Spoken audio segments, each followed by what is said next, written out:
So it's 4 o'clock. So we welcome. Yippee! Yippee! The official moment is here. Yeah. Celebrate International Day of Peace, though the official day is tomorrow, Monday, the 21st. But we did always choose in previous years the weekend, just as it is more convenient for people to join in. But we will repeat tomorrow the videos, the talks, the presentations from wonderful, inspiring people. So Brian, you want some? Yeah, sure. I'll just have a few words here because I'm juggling a lot of different tasks right now, even though it doesn't look that way. It looks like everything is just fine and peaceful here. How to calm the interior space is what we really hope that through all of the speakers that we have, that you'll find some really great skills to incorporate into your world to bring about greater peace and harmony.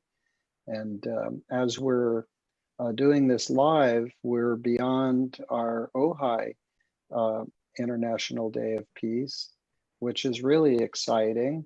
And given that this is our first time doing this live, we're learning. And if there's some technical problems that show up, please forgive us for our beginning stage of sharing this Day of Peace with you. So we have, in the last 5 years, as Ojai International City of Peace, held a public celebration of the Day of Peace. And so, as Lisa mentioned, we've done that on Sundays, the day before Peace Day, or even after Peace Day, depending upon how it falls in the calendar. So we wanted to bring this to you today. And I thank all of you who will be participating throughout the time that we're showing these interviews and prayers and blessings. So Lisa, do you want to give a little background? I want to bring in our awareness that really around the world there are peace weeks, peace weekend. So there are many people around the globe celebrating and connecting with Peace Day, International Peace Day. I'd like to bring to our awareness that this year we have the 75th anniversary of this United Nations International Peace Day. The UN General Assembly declared this as a day devoted to strengthening the ideals of peace, both within and among all nations. So peace, as we know, has many layers, from personal to global peace. And for sure, 2020 is confronting us with really great challenges. A global pandemic, political polarization, social injustice, systemic racism, climate change, and many other that humanity faces currently. So it brings up significant uncertainty for so many people around the world. And all these issues highlight also our interconnectedness and importance of the 2020 Peace Day theme, Shaping Peace Together. Now, the theme was chosen a year ago, not knowing that we would hit with the pandemic and all the other big issues, but how present the theme is. It seems like it's a so needed reminder for the necessity of cooperation across borders, cultures, races, continents, sectors, and generations. We need to come together as one global family to discuss how we can work together more effectively to manage the challenging issues. And it starts with each of us, as the Dalai Lama points out. World peace begins with inner peace. How do I shape my world? What do I want my world to look like? And where to start? These are the questions I daily confront myself with. But today I really want to use Peace Day and the whole Peace and Weekend and Week as an invitation and reminder to look within and to find this inner peace. As more people come together in their hearts, together we extend the waves of peace and transformation across the planet, co-creating a new paradigm of true global unity. All are needed and all are invited. Let me conclude with the words from John Lennon. Peace is not something you wish for. It is something you make, something you do, something you are, and something you give away.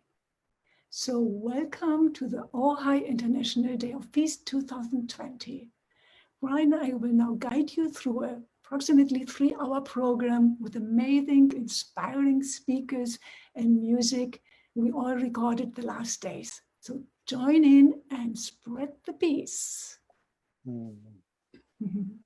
Thank you, Lisa.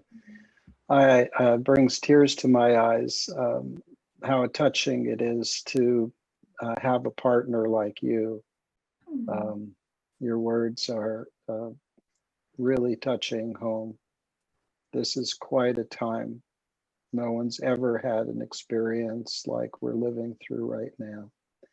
So with that, we would really want to share prayers and blessings from our beloved Chumash elder, Julie Tumamait-Stenslie. So I'm going to share my screen. And okay, here she comes. Greetings.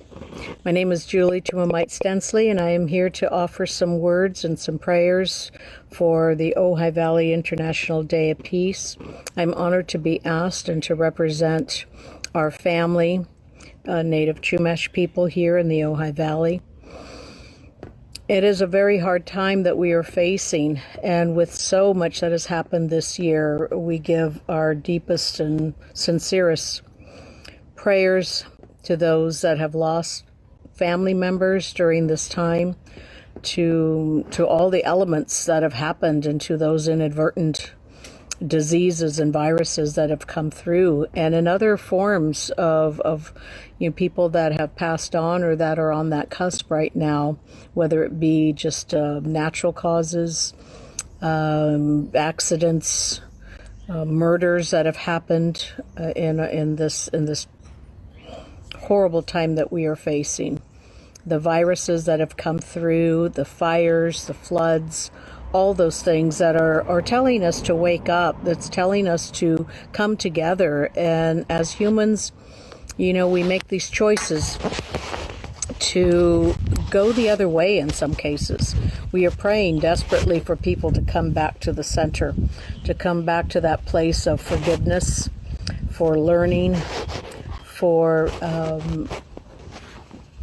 to learn our teachings and to bring back that sense of humanity that has been lost over these decades, and where we are seeing a repeat of some of the most and worst and ugliest times of our history, of people hating one another, that we ask for mercy when it comes to that, and that people can step outside of that hate and that greed and that lust for power and greed.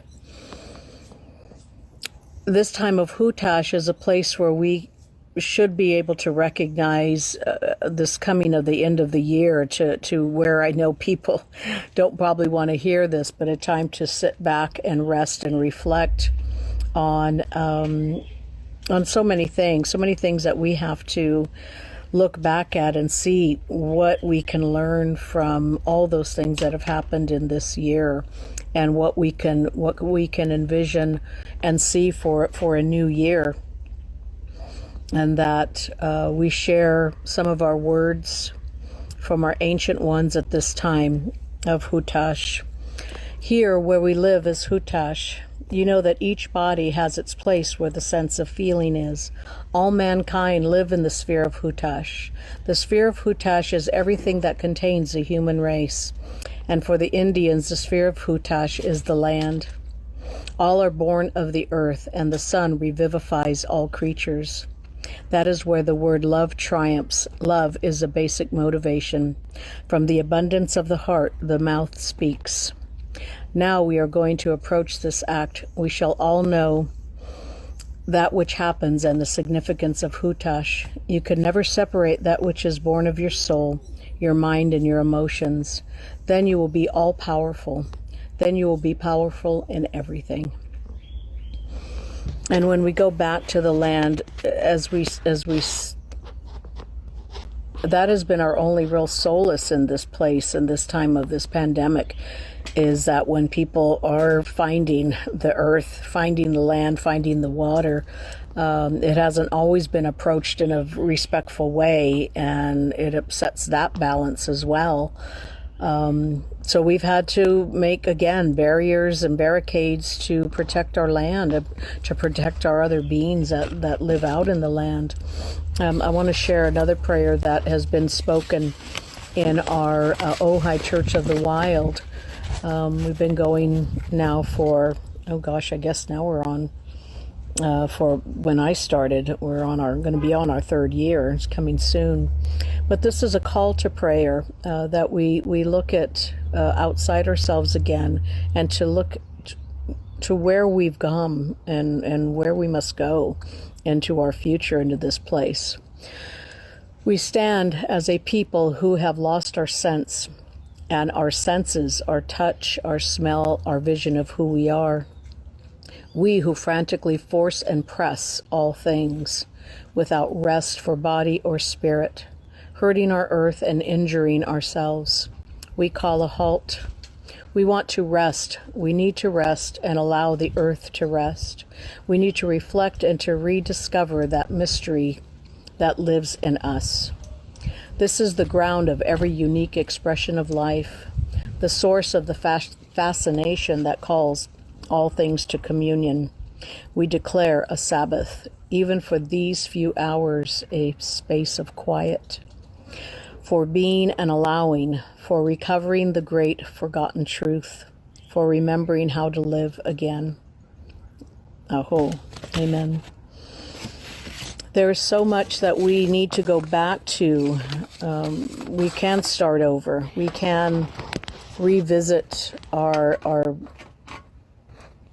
spirit, our strength as Indigenous peoples around the world, as men and women, as adults, because it is the children that need to hear us in this place of common sense, in this place of truth. And truth has many ways and many paths, and people find that path in many ways, but truth is different for many different people. But I think the true truth is how to be good to one another, how to go back to our teachings in whatever form, whether it is in your indigenous forms or if it's in your organized religious paths and choices and commandments that are there in the world today.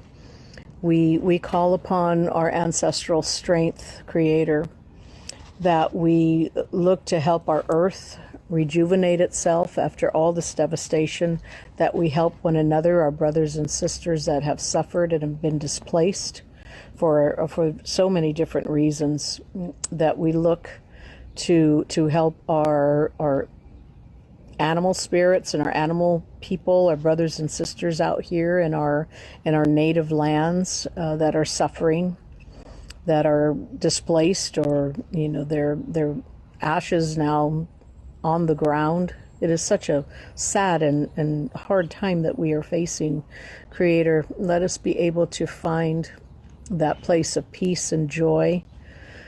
And one way to do that is to serve, is to be of service. So Creator, bring to us, each one of us, that place of service, of where we can most excel in our strength, and in our physical strength, in our mental strength, in our spiritual strength, that we can look outside of ourselves to help those that are in need.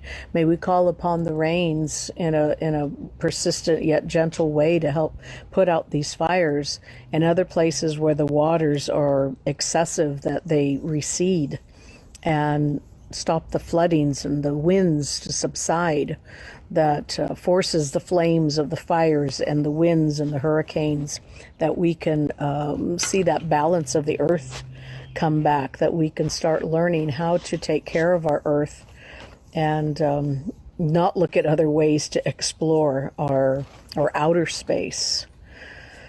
That we have done so much damage here, I can only imagine what we can do out in outer space, that we can hold this earth, and it can teach us still so many things, that we are looking forward to a new year, that we can enter the actions of life again, that we may sustain ourselves in a much more natural way, that we can look to the sustaining our lands, to all the creativity that this pandemic has forced people into learning new things, that we can, through that time and through that creativity, that we can help one another.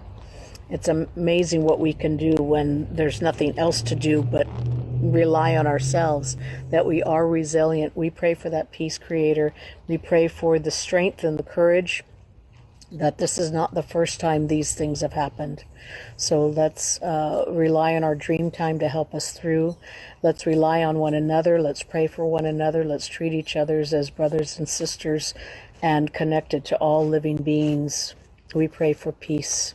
Woyo, woyo. Thank you to all our relations.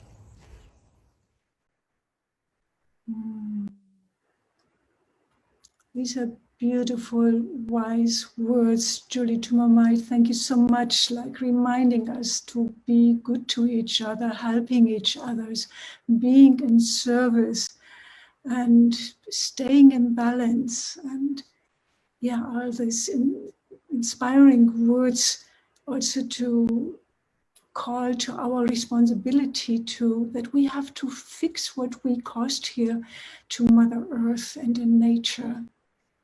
So precious. Thank you for the blessing, Julie. Well, so next up we have the founder and executive director of International Cities of Peace, Fred Arment. And presently there are 285 International Cities of Peace. And back in 2014, we became the 99th. So I'm going to share the screen again and pull up Fred's talk. So please bear with me. Okay. Hello, I'd like to say greetings to all my friends in Ojai, California, Brian and Lisa Berman, lots of other people that are in the Peace Pod out there in California, International City of Peace for several years, and one of the stellar International Cities of Peace. Brian and Lisa are doing some work with our newsletter now and giving insight into the ideas around peace and compassion and empathy. And actually, empathy and compassion is what I like to use this time for today. I read an article about whether or not empathy was actually teachable and whether compassion was teachable, and I believe wholeheartedly that they are.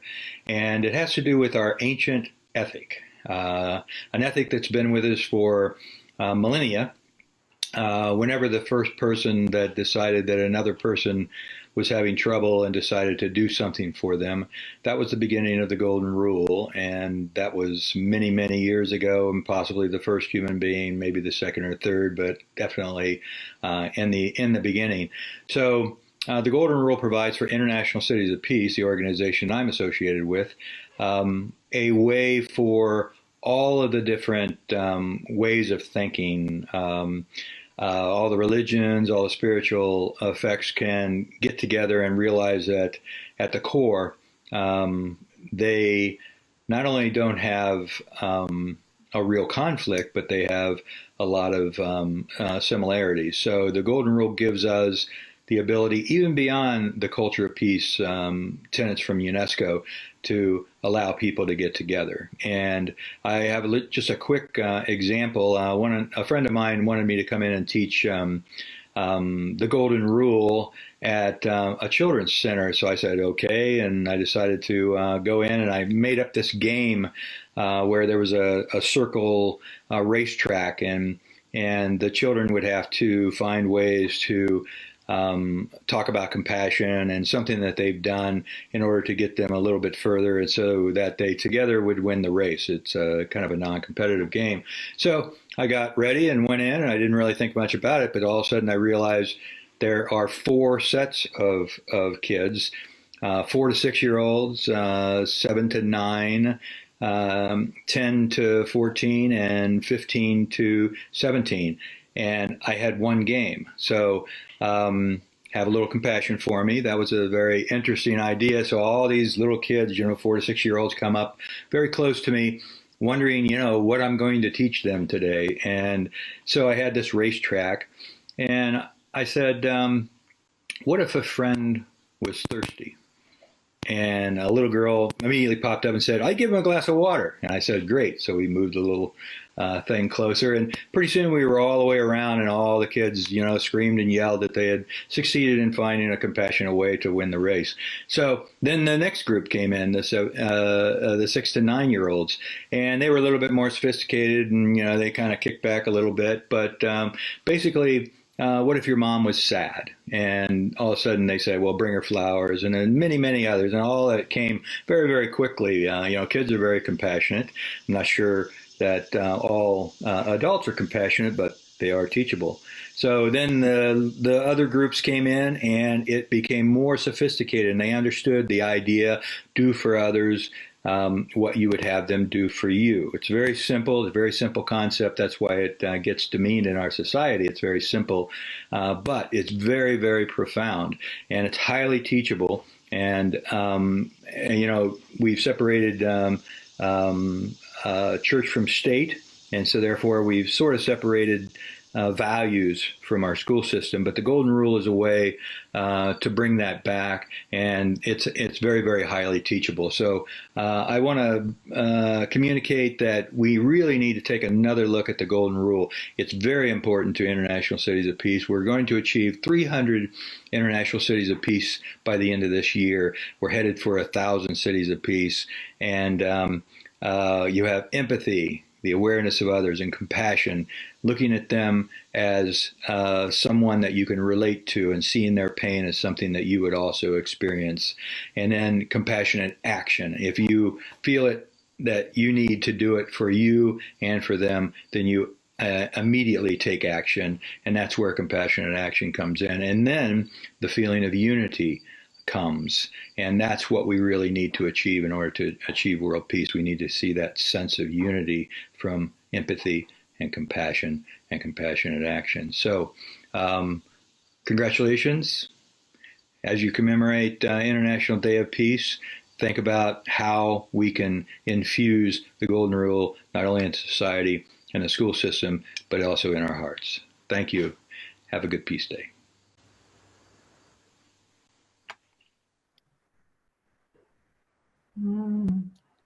Thank you, Fred, the founder of International City of Peace. And we heard he is going for 300 at the end of this year, and the goal is having 1,000 cities soon. And the International Cities of Peace, they're very local organized. It's a people's movement. It's not a government's movement. It's a grassroots movement. And in Africa, they might have the goal to have electricity in their community, or clean water, or strengthening the women's rights. So every community has their own agenda, and it's part of what the people who are passionate about want to bring to the community. So we are coming now back to Ojai, to our next interview and speaker. Ryan, you want to introduce Hans? So maybe just to the protocol. Why don't you introduce Hans while I look for his interview? Maybe you look for it and give me a sign if you're ready.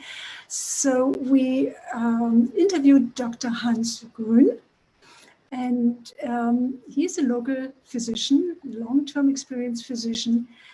We have the videos who will actually introduce the speaker. So I don't have to say more, just enjoy Dr. Hans Grün.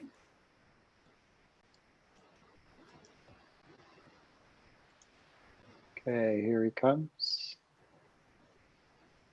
Wow, I'd like to welcome Dr. Hans Grün from Ojai. We are very, very excited to have Dr. Grün as part of our online Ojai Peace Day celebration with the UN theme, Shaping Peace Together.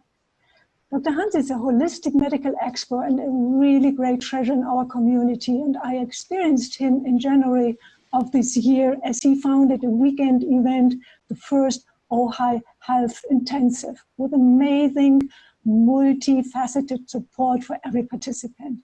I truly can say his expertise and his devotion to health and being in service is remarkable. Yeah, so Hans, welcome, and I'm going to just read a little short bio so people have a broader sense of your background.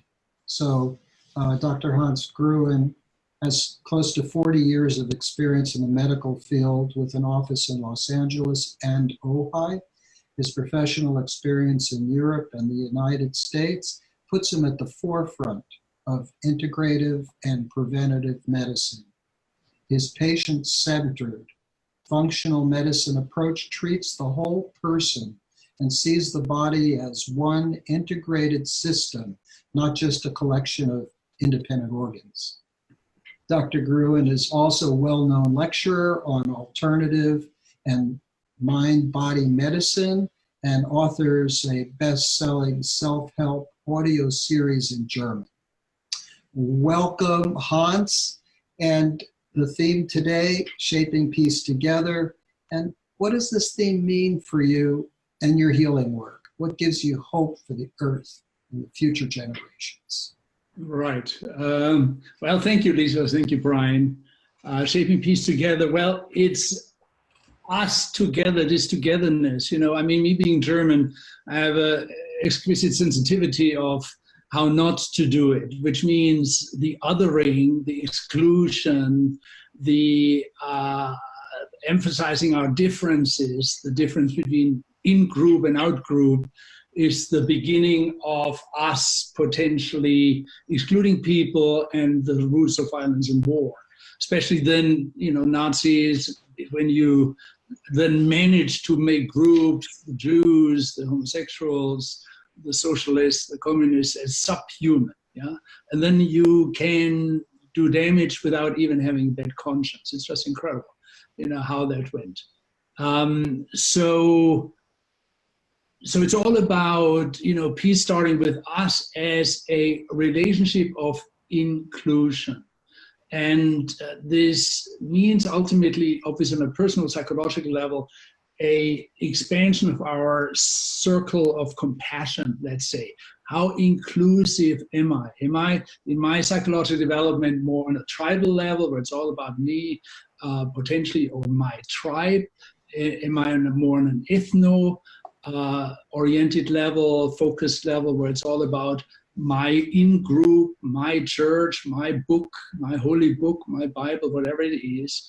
Or am I more in an expansive state of including, being inclusive, yeah, world inclusive? So where we emphasize our commonality, our common humanity over the differences, yeah, the inclusiveness over the exclusiveness, and it is that that is essential for peace. Now, strangely enough, you know, many people can have this wonderful psychological expansion.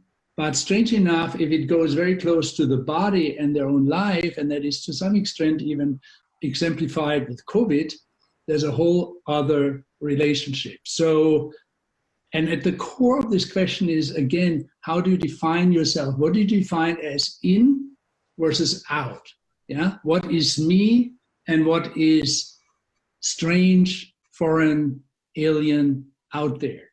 And the old paradigm, which obviously we still have and most people have in our society, is that this skin encapsulated thing, ego, if you want to call it that way, is surrounded by a world that is potentially hostile.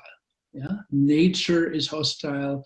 The world around us is hostile. There's all these malicious bacteria. There's all these dangerous viruses. They're parasites, what have you, and they want to do us harm. Yeah, and we are victim to a hostile environment. We, they, and the result of that is that we declare war on everything outside. Yeah? In the same way we declare war on things, on people we don't see as ourselves.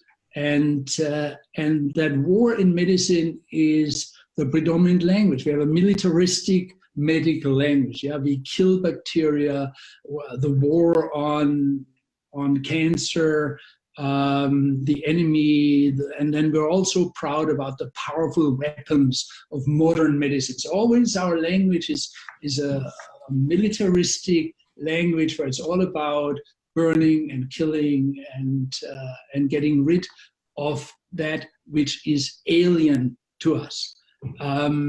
Now, obviously, meanwhile, after 70 years of antibiotics and cancer therapies and what have you, we came to recognize that there's a dark side to our conquest of nature. And that means it actually, in some strange ways, unforeseen for many decades, backfires. You know, the super resistant superbugs, we're in chemotherapy with all the kill and burn, which sometimes is very successful, not to leave that out, but we create often resistant cancer stem cells, which then resist the strongest therapies, and obviously the side effects on living tissues, what have you. So, so the whole picture then, us against them, us victimized in a hostile world against the environment, is all ultimately came then to a break when we discovered the microbiome. Yeah, so the role of our gut bacteria in our health. And suddenly we notice that in that lowly part of ourselves, there hosts our immune system, there sits our immune system. Not only that, there sits our detoxification capacity, there sits our ability to absorb things, to generate vitamins. So part of our immune system, part of our brain health, part of our longevity, part of our resiliency in general, all sits in the function of the microbiome. Now, surprise, surprise, all the bad guys which we've been shooting at are all in there, you know, just that they are somewhat imbalanced and somewhat in the diversity, in the richness of our microbiome, they are embedded, and maybe in some decades or even years in the future, we will discover that these so-called bad guys, so easy to make it all good and bad, will have a profound positive function for us, you know, as they're part of the whole orchestra and tapestry.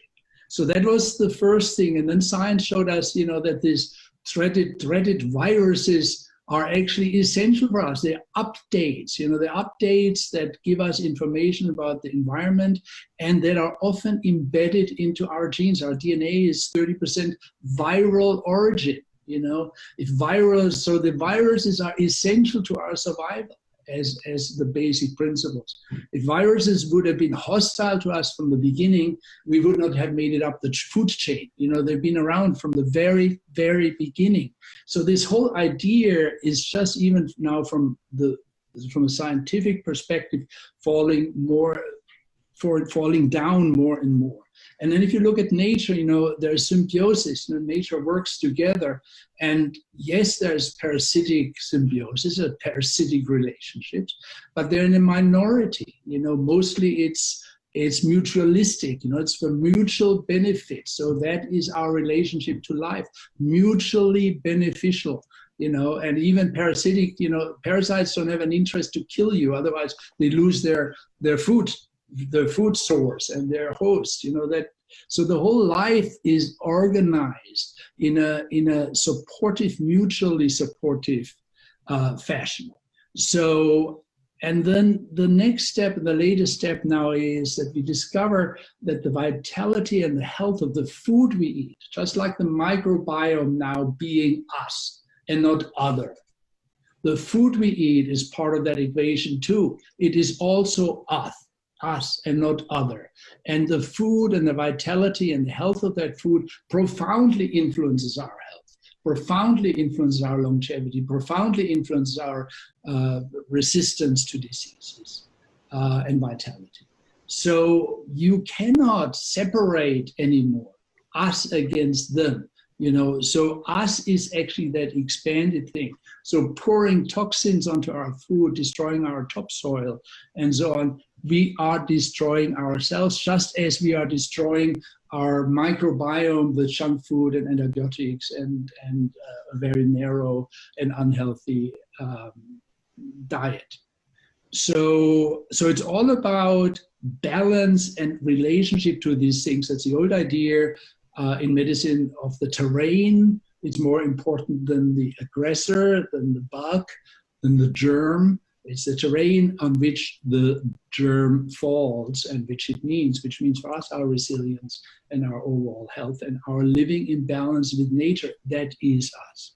So if you relate that to COVID, for example, that just recently a study came out that 9% of all COVID patients who die of COVID by itself. Over 90% die of COVID plus comorbidities, which is normally inflammatory, diabetes, high blood pressure, heart disease, and what have you. But normally inflammatory diseases now, which are the core of our chronic disease state. Diabetes, obesity, all that stuff comes from us eating too much sugar and junk food, basically.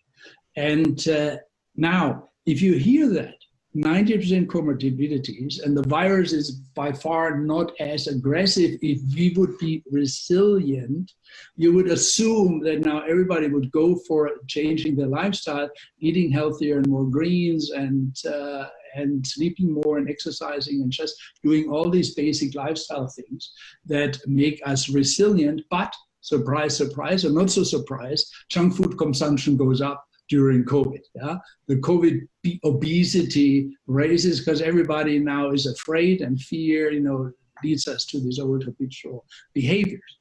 So it's just incredible. Instead of really seeing that we have to take responsibility, it's easy to feel victimized and do nothing, and it's more difficult to take responsibility and do something. But this is where the solution is. So we have to change some of our lifestyle, change our relationship to these bugs, live in balance with nature, in general, get away from the junk food. So that's kind of the resume, of the whole thing. So that we want to make peace with the world, we have to start with us and this most intimate relationship to who we think we are in relationship to our microbiome, to the food, to the environment. And this is inclusive. And if it's inclusive, you cannot make war. Yeah. So, all right. Wow. Thank you, Hans. So it was wonderful to really see your holistic perspective, how to strengthen our resilience, to really exercise more, have healthy diet, reflect on who am I in this life, and not exclude, include, what we are here for. So using this time of COVID-19 to be still and reflect on that. But I think your militaristic view on how we approach disease and the viruses and microbes, that doesn't work, I think might be really helpful for so many people to really see it since humans are around 200,000 years or longer. We live with microbes and our body actually can deal with it. If we have a healthy immune system, then we don't have to worry so much. Exactly right. Yeah. Exactly right. Yeah. So for me, because I'm not directly in the health field, I just hear through that how to make peace with ourselves. You know, how do we, you know, because obviously peace begins with me, but if I'm at war in my body and I have all this inflammation, I'm susceptible. My immune system is compromised through all of that. And so this is a great message, you know, where we talk about shaping peace together. It's like, okay, all of my parts need to become harmonious and peaceful. So thank you really so much for this inspiration, Hans. I just really love. All right, you're very welcome. You're very welcome anytime. Yeah. Okay, so I'm gonna bring this recording to a close, and thank you. This message will be going out on Monday, and from hearts to you, Hans. Thanks so much, both of you. Thank you. Thank you. Let's take a deep breath and let's take in the wonderful message Dr. Hans Grün gave us. This inclusive message.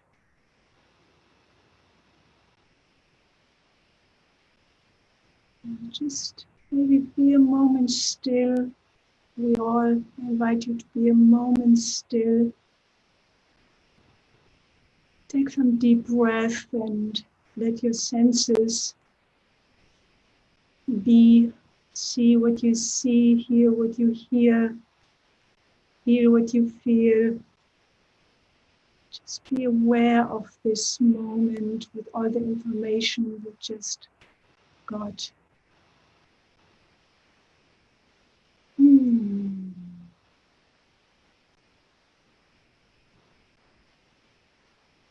And to deepen that, we will play now the beautiful chorus choir. This choir joined Ojai International City of Peace in 2015. We were pretty much in the beginning. It's an a cappella chorus. They have so beautiful voices. In the meantime, they became so famous, so to say. So that, yeah, enjoy this song.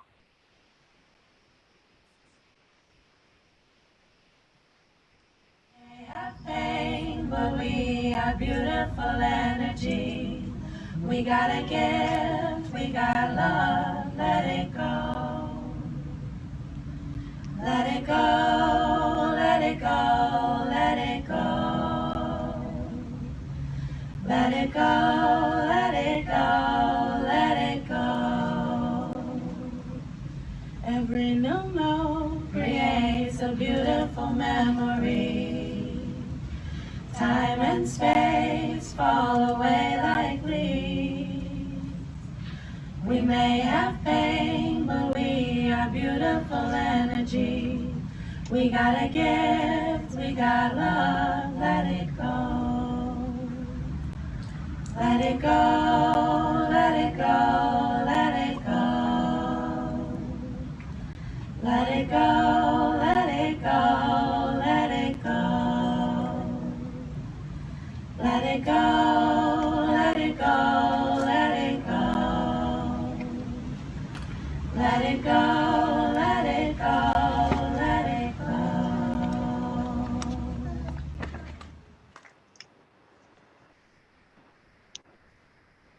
Yeah, just let go what doesn't serve you anymore. Just be in this present moment and encourage you, invite you to breathe out all the areas where you feel they don't serve you anymore. Maybe some habits, some patterns. And as we celebrate Ojai International City of Peace, worldwide Peace Day, let more peace into your heart and give yourself some compassion for what you're holding, what you're going through, your concerns, your care for the world, but also for your family members, your close ones, your loved ones. Just send your love and your compassion, like Fred Arment pointed out, the empathy, the compassion that connects us as one human family, regardless of race, color, gender, religion. Just send your love from your heart to the heart of the other, especially those who are in need.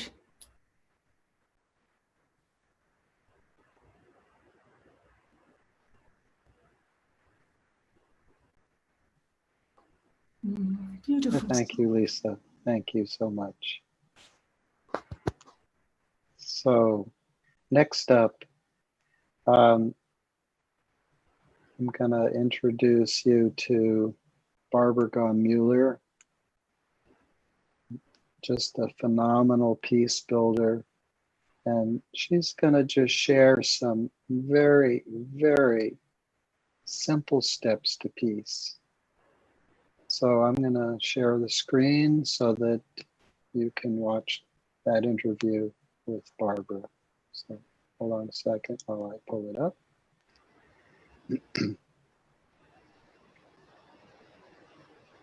Thanks for being with us. Greetings, everyone. I'd like to welcome Barbara Gaughen-Muller today from Santa Barbara. And we as International City of Peace Ojai, we are very excited to have you, Barbara, here as part of our online Peace Day celebration in Ojai. The United Nations theme for 2020 is Shaping Peace Together. And I'm full of awe about Barbara's amazing peace work she did and is still doing. Thank you. Well, I'm glad to be here. Barbara, I'm going to just introduce you with your bio now. And so everybody knows a little bit about your background. This is a very short version. Barbara is co-founder and president of the Rotary Eclub of World Peace, established following her work with the Rotary World Peace Conference 2016. She continues the peace work of her late husband, Dr. Robert Mueller, former UN Assistant Secretary General. Together, Robert and she co-created 7,500 ideas for a better world shared daily. In 2019, she received the Visionaries Lifetime Achievement Award. She is the founder of the award-winning Guenn Global Public Relations, celebrating its 25th year working for a better world. She is also the president of the United Nations Association Santa Barbara Tri-County Chapter, creator-host of peacepodcast.org, and co-author of Revolutionary Conversations. Welcome, Barbara. What a pleasure. Thank you for that lovely introduction. Thank you. Peace begins with each of us. And that's why I was so delighted when I heard that Brian and Lisa were going to bring forth a podcast about the International Day of Peace, September 21. You may know that in 1981, during the United Nations 36th annual session, the UN General Assembly wanted a day to promote a global ceasefire. Just like Antonio Guterres said, right now we have to fight COVID-19. We should not be fighting each other. We need a ceasefire on the planet so we can handle this pandemic and save people's lives. And so here we are on September 21, 2020. We're going to be celebrating an International Day of Peace. And I have a little story which many people may not know. This happened because of this General Assembly, but it also happened because of Pathways to Peace. They had a member of their board who was a creator of calendars. And he just put it on the calendar. And that's how it got on the calendar. And never underestimate how a small idea can take place and change the world. Fantastic. Yeah. Thank you. And so how would you like me to talk about what you can do during the International Day of Peace? What 4 things I do every single day? Because I don't think we should only have peace one day a year. I think we should have peace in our heart and peace every day. During Yes. I would love to hear the 4 things that you do every day, Barbara, because you're such an inspiration to me and thousands of others. So just, people, especially now, really need some go-to tools. Well, the first one is something I learned from the 85 peacemakers I interviewed at the 2016 World Peace Conference. I am one lucky lady. I was able to use freeconferencecall.org and interview 85 of the 150 speakers who were going to speak at the first 2016 World Peace Conference.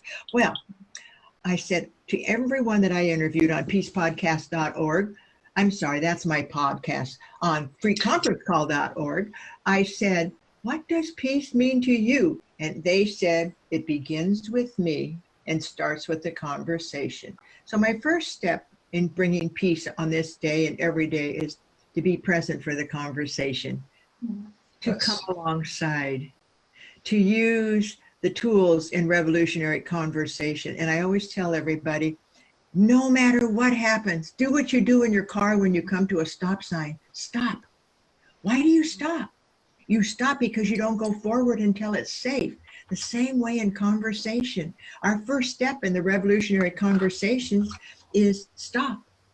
Be present. Be there.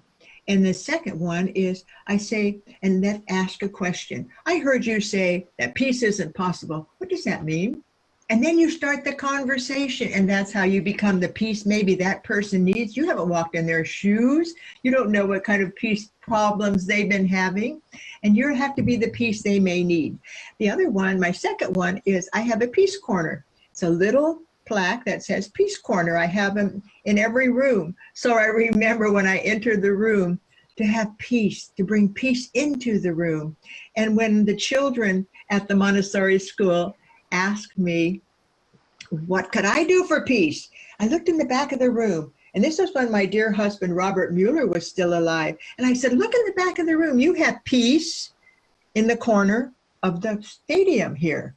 Why don't we create a peace corner? Well, they got so excited. Now every Montessori school has peace corners, and it's a place of tranquility.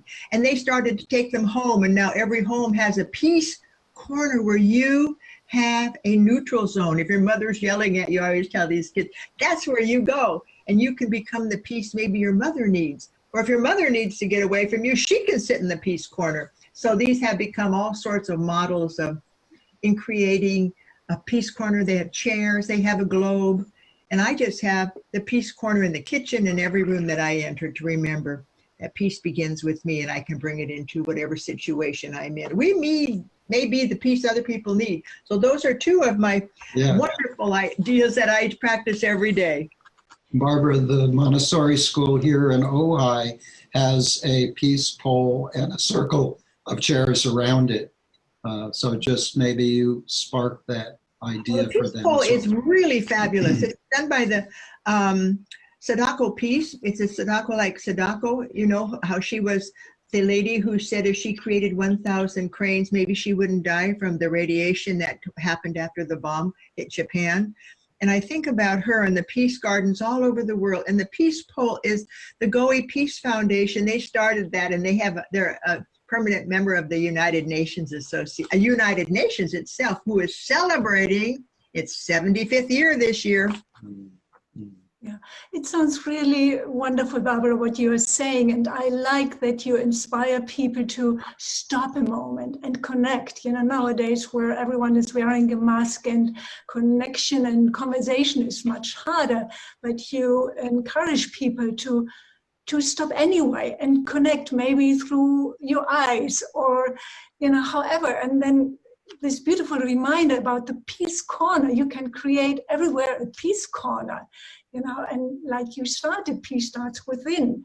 So reminding people to come always back to this place within that is sacred within all of us. Beautiful. We're given this body for a reason, and we're given a mind and the energy to live our destiny. And I feel like you and Lisa, you and Brian are living your destiny of peace, and you created the International City of Peace. There's so many things that we can do for peace, but I practice on my third little step is I practice kindness. Whatever I can do, I practice kindness. If I can be kind to someone, say a kind word. I'll give you an example. Today, one of my youngest members of my UNA had to resign today, and she was in charge of the youth group, and she said, I can't do it anymore. I have 2 jobs and I'm taking care of my family. And instead of saying, oh, darn, why did you even sign up? I said, well, what a blessing that we've had for your tenure here. What a gift you are to us. And we want to bless you and send you healing love. And so you can have kindness no matter what you do. And the other last little thing, I practice gratitude. Wherever I am, I practice gratitude. But don't think I'm perfect. I have a son who helps me stay on my course. When he was a little boy, I would say, now I'm going to teach you everything I want you to remind me when I get older. So he's always reminding me exactly what I taught him when he was a little boy. Because I said our kids are our best teachers as we enter the realm of older than thou. Beautiful. Yes. How to be grateful every moment about our life and nature, and it's such a beautiful habit. Thank you, Barbara. Lisa, you mentioned a word I love. The word is nature. And when I do feel that I have overwhelmed, and we all get it with the COVID-19, I go into nature and I just stop. I just stop. I don't say, hello, nature, how are you? I just stop. And I let the moment create itself in nature. And sometimes it's 5 minutes, sometimes it's 2 hours, and I'll just sit still. I have a bench under a tree and I just sit there because I know the harmony we have to create with nature also spreads to the world. And I'm interviewing today on my peacepodcast.org, Larry Dossey. And Larry Dossey believes we are all one mind. One mind. What an amazing concept. He said, even after you pass, somebody passes, that mind energy is still with us. And the geniuses on our planet are those that stay still, who can let the mind create not what they have been transferring from other learners, but from the universe and themselves. And so many people say, like Erwin Laszlo, who I've had on Peace Podcast, he said, I just sit still with a piece of paper in front of me and I start writing because I know the universe is going to help me write the next book. The universal spirits are out there. And I think that's a good idea. Barbara, this is just such a wonderful time being with you. And I know that you have a busy schedule. We don't want to cut you off, but would you like to have some visionary words towards the future generations? Well, the first thing I want to say is bless you. You were born for a purpose. You were born for a destiny. I feel like people ask me all the time when I do these radio shows or keynote speeches, well, how can I find out if I'm on my destiny? And I say, are you joyful? Are you happy? And they say, well, okay, that's good. I'll be happy. I'll find out my destiny. What about a partner? You have the most perfect partners. And I said, the same thing goes. Look at Lisa and Brian. What did they find? Happiness in each other. And they became more of who they are with the person when they're with them. That's the answer. So my destiny is filled with enthusiasm. And if you're going to say yes to something, say it with enthusiasm. And if you're going to say no, thank you, but I'm glad you asked. And I'm glad you asked, Brian and Lisa. I love you both, and may peace prevail on earth. May peace prevail on earth. Thank you so much, Barbara, for your wise words. Thank you. Well, when you get my age, you have a lot of wisdom. God bless Brian, and God bless you, Lisa. And all of you who are listening, remember this. It's up to us to bring peace to our planet. And I hope you'll be on the team of the Peace Brigade. Let's just make it happen on September 21. Thank you. Thank you. Bye-bye. Thanks so much. Thanks so much. You're welcome. Bye-bye now. Barbara is such an uplifting being. So I want to ask to the viewer and listener, are you happy? Are you joyful? These are so beautiful questions. You know, I always say in my life, joy is the perfume of the soul.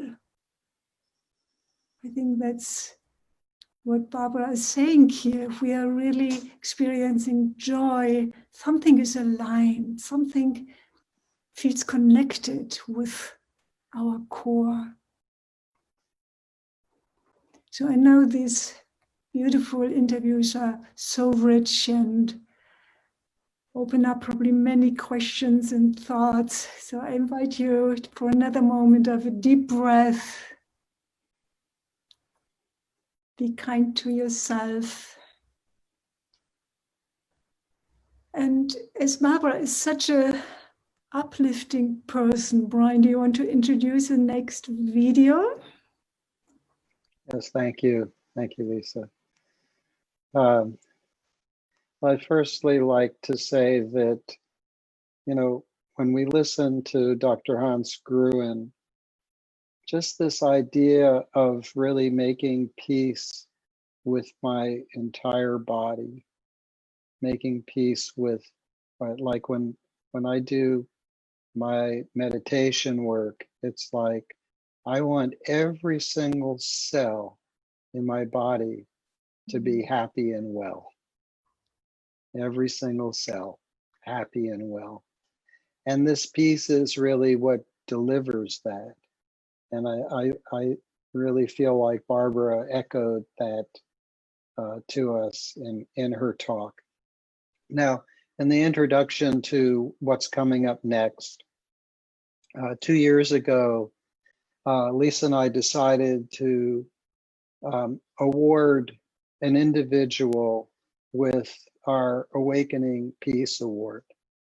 And 2 years ago, we created Awakening Peace as our nonprofit, and our nonprofit has been the vehicle and fiscal sponsor for International City of Peace. So this is something that we created so that we would have a vehicle for the generous contributions so that we could continue our peace work here in Ojai and beyond. So, so I said that 2 years ago, and our first recipient was to Fred Arment for creating International Cities of Peace and dedicating his life to peace building. The second award was to Dr. Bob Dodge, who you'll be hearing from later. And Dr. Bob Dodge, with his work with Physicians for Social Responsibility in Los Angeles as the president, and his amazing initiative of nuclear-free zones that are spreading across the country. I'll let you hear from him later about that. But Lisa and I, with the agreement of our first recipient, Fred Arment, and our second recipient, Dr. Bob Dodge, we have selected Barbara Gaughen-Muller as our 2020 Awakening Peace Award recipient. Well, it's a great honor to have Barbara Gaughen-Muller with us today because Lisa and I are awarding Barbara with the Awakening Peace Award for 2020. And Barbara, we are so excited to offer you this award for all of the tireless leadership peace work that you do. I mean, maybe I should revert those words to say the peace work that you do tirelessly. And thank you so much. It's an honor. And boy, was I happy to see the words awakening peace, because that's what we're doing. We're still at that awareness stage. And for you to realize that it takes all of us. Thank you for this honor. I am so beyond over the moon. Thank you. So I'm going to share the certificate and the Awakening Peace Award now so that everybody can have a look. It brought tears to my eyes. Thank you. So beautiful. Sorry, I don't mean to put a Kleenex up, but I've never had such an honor. Awakening Peace. Imagine. Oh my goodness. Look at that. So here's the award certificate. And as you can see, this is awarding Barbara for her outstanding contribution in peace education and leadership while working tirelessly for a lasting peace legacy for future generations. Thank you. It's so beautiful. Yes, and now I want to share the actual award. And this is just a photo of it. And when you see it in person, I'm sure it'll be even that much more beautiful. Oh, my. Remember when I met you at the 2020 World Peace Conference and I saw this beautiful hologram of the world today that we're all intertwined? And for you to put that on that plaque, it just blows me away. It's beautiful. I might take it off and wear it around. Well, thank you. That's possible because there it is. That. Whoops.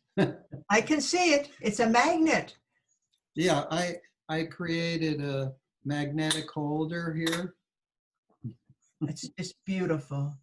Just, Okay. and I am so honored. We deeply feel that world peace is possible when we realize we are one human family and that we are all connected, that there's not a hierarchy about who has bigger weapons and who is stronger, really meeting on an eye-to-eye level, regardless of religion, color, culture, and everything. That meeting as one human meets the other, one culture meets the other, and let's learn from each other and connect. I think we connect with our hearts, Lisa. I did a talk in Japan. I followed Robert, and all I said to the Japanese, I mean, thousands of people in the sumo wrestler auditorium, I said, my heart is open to you. I got a standing ovation because I said it was my heart that was open to them. And I think that's where peace comes from, not from the brain, but from our heart and our soul. And I'm so honored again to receive the Awakening Peace Award. Thank you. Great. Well, Barbara, we look forward to much more time with you, sharing peace work together. And just a little personal note, let's have Santa Barbara become the next International City of Peace. I'll put my energy into it, Brian. I absolutely will. Thank you. And Brian, it is such an honor to have you and Lisa participate in our Rotary Eclub of World Peace also. It's a spiral, isn't it, Brian and Lisa? We are all connected, and I think our hearts resound all this beauty of the love that we share during this time when peace seems to be so hard to achieve. But I'm so delighted to receive this award. Thank you. Thank you. From the heart to your heart. Thank you. Thank you. Thank you. Oh, well, without further ado, I would like to just say, when you're thinking about peace, think about the city of peace in Ojai. Can you believe the entire city is a city of peace? I just am so honored. And that's one of the recipient was the first one, right, Fred? Fred Arment was our first recipient for creating International Cities of Peace. We were the 99th International City of Peace. Now there's 285. And our second recipient award was Dr. Robert Dodge. And Robert Dodge was the person who put forth an initiative for Ojai to divest from any investments that support the nuclear weapons industry. So we became a nuclear-free zone. And so what's next? We also want everybody to come to our compassionate city. So thank you, Barbara, for your inspiration and being part of this great peace brigade, as you say later on. I love it. Thank you both. I am so honored. And I'm delighted that it's kind of small because see this necklace I wear all the time? Yeah. I'm going to try to figure out a way to put that on a necklace because it's so gorgeous. Or maybe on a pin. We all wear our peace pins, don't we, Brian? Yes, I have it here. We have to give Brian one. Brian, sorry, let's give Lisa one. We'll make her an honorary piece because I have an extra one since my dear Sig passed away, and I'd like to give it to you, Lisa. Thank you. Bless your hearts, and thank you again. I cannot even begin to tell you how honored I am. It's just when the tears flow, then I know my heart's open. Thank you. Thank you. Okay, have a great day. Thank you. Bye-bye. Bye. Bye-bye. Peace be with you. Yeah, thank you. Peace be with you. So I'd like to introduce this next speaker. And for those of you who don't know Dr. Bob Dodge, I'm going to later read his bio to you. But with an incredible practice as a medical doctor, he saw that the greatest threat, health threat to humanity, were the amassed nuclear weapons that with just one use of a nuclear bomb, we saw what it did in Hiroshima and Nagasaki. And Bob has dedicated his life as a peace builder to the eradication of all nuclear weapons. So I'm going to share our interview with him. And I'm very happy for those of you who are staying with us. And onward we go. Here it comes.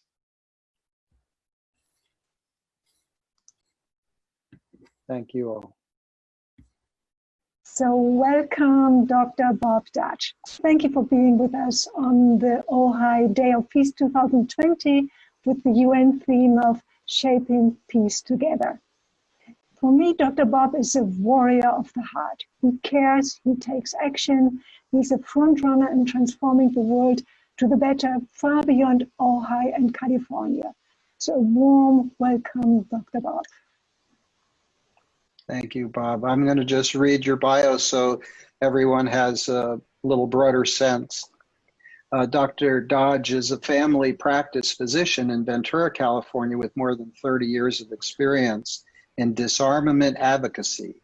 He is the president of Physicians for Social Responsibility, Los Angeles, and co-chair of the Nuclear Abolition Committee for their national board. Dr. Dodge played an active role in the successful passage of the United Nations Treaty on the Prohibition of Nuclear Weapons and helped organize the U.S. Back from the Brink campaign, which endorses the UN treaty and calls for specific steps to lower the risk of nuclear war. In 2018, he presented his initiative that initiated our city becoming a nuclear-free zone. And he was our 2019 Awakening Peace Award winner for his life and service to peace. Welcome, Dr. Dodge, and please share how you're shaping peace together in all the areas that you're mostly concerned. Well, thank you so much, Brian and Lisa. It's so nice to be with you virtually here as we are. You know, I love this year's theme of shaping peace together, because ultimately we will only achieve peace when we work together and realize the interconnectedness of peace on the planet, with peace with the planet, and the fact that we are one human family. I firmly believe that we all have a role to play in bringing forth a peaceful, just, and sustainable world. It's not necessarily a large role, it's not necessarily a small role, it is our role. And the task for each of us individually remains identifying what our role is. My personal peace approach regarding our current pandemic, systemic racism, economic, political, and climate change is that I think it's essential to draw the connection to each of these issues. We live in a country that has committed two great wrongs: slavery and dropping of the nuclear bombs. We live in a country with a long-standing systemic and institutionalized racism, and now find ourselves in a warming, resource-depleting world, which leads to more conflict and we are armed with over 13,000 nuclear weapons. Fortunately, the world is awakening to the humanitarian consequences of the potential use of these weapons. That gives me hope. Today, there's much that gives me hope with the awakening that's happening around this country and around the world to both the intersection and connectedness of each of these issues. From the Black Lives Matter movement to the Sunrise Green New Deal movement, people are making the connection. They are speaking out and taking a stand. Regarding nuclear weapons, which is our greatest momentary existential threat, the international community is working to ratify the Treaty on the Prohibition of Nuclear Weapons. This is put forth in 2017 at the United Nations. And currently there are 44 nations that have ratified this. Now, treaties internationally go into force when 50 nations have ratified them. We anticipate that that 50th nation will ratify this year, 2020, the 75th year commemorating Hiroshima and Nagasaki. And 90 days later, that treaty will go into force, making nuclear weapons, like every other weapon of mass destruction, illegal to own, to develop, to fund, to threaten to use, to stockpile, to transfer. So the 9 nuclear nations that will continue to have them will now be stigmatized internationally. Here in the United States, there's a rapidly growing grassroots movement called Back from the Brink, the call to prevent nuclear war. And I'm going to say right out, anybody who listens to this presentation who has not gone on and endorsed that movement, preventnuclearwar.org, please do so. It is essential. We are looking for individuals, cities like Ojai, states like California, and communities, non-government organizations, etc. Currently, there are 343 organizations and NGOs who have endorsed the call. In addition, we have 47 municipalities. Ojai was number 2, and now cities have followed Ojai's lead because we sort of set the template and endorsed this call. And there have been 6 state legislative bodies that have actually gone on, with California being the largest state and first state in the nation to back from the brink. Very briefly, Back from the Brink endorses the Treaty on the Prohibition of Nuclear Weapons and calls on our government to lead an international effort to bring that treaty to fruition. It also calls on basically our government to renounce the option of using nuclear weapons first. It ends the sole and unchecked authority of any president, the current or any future, of initiating nuclear war individually or unilaterally. Also, it takes our weapons off hair trigger alert. And finally, it urges us to stop the insane $1.7 trillion build out of our nuclear weapons arsenals over the next 30 years, robbing our communities.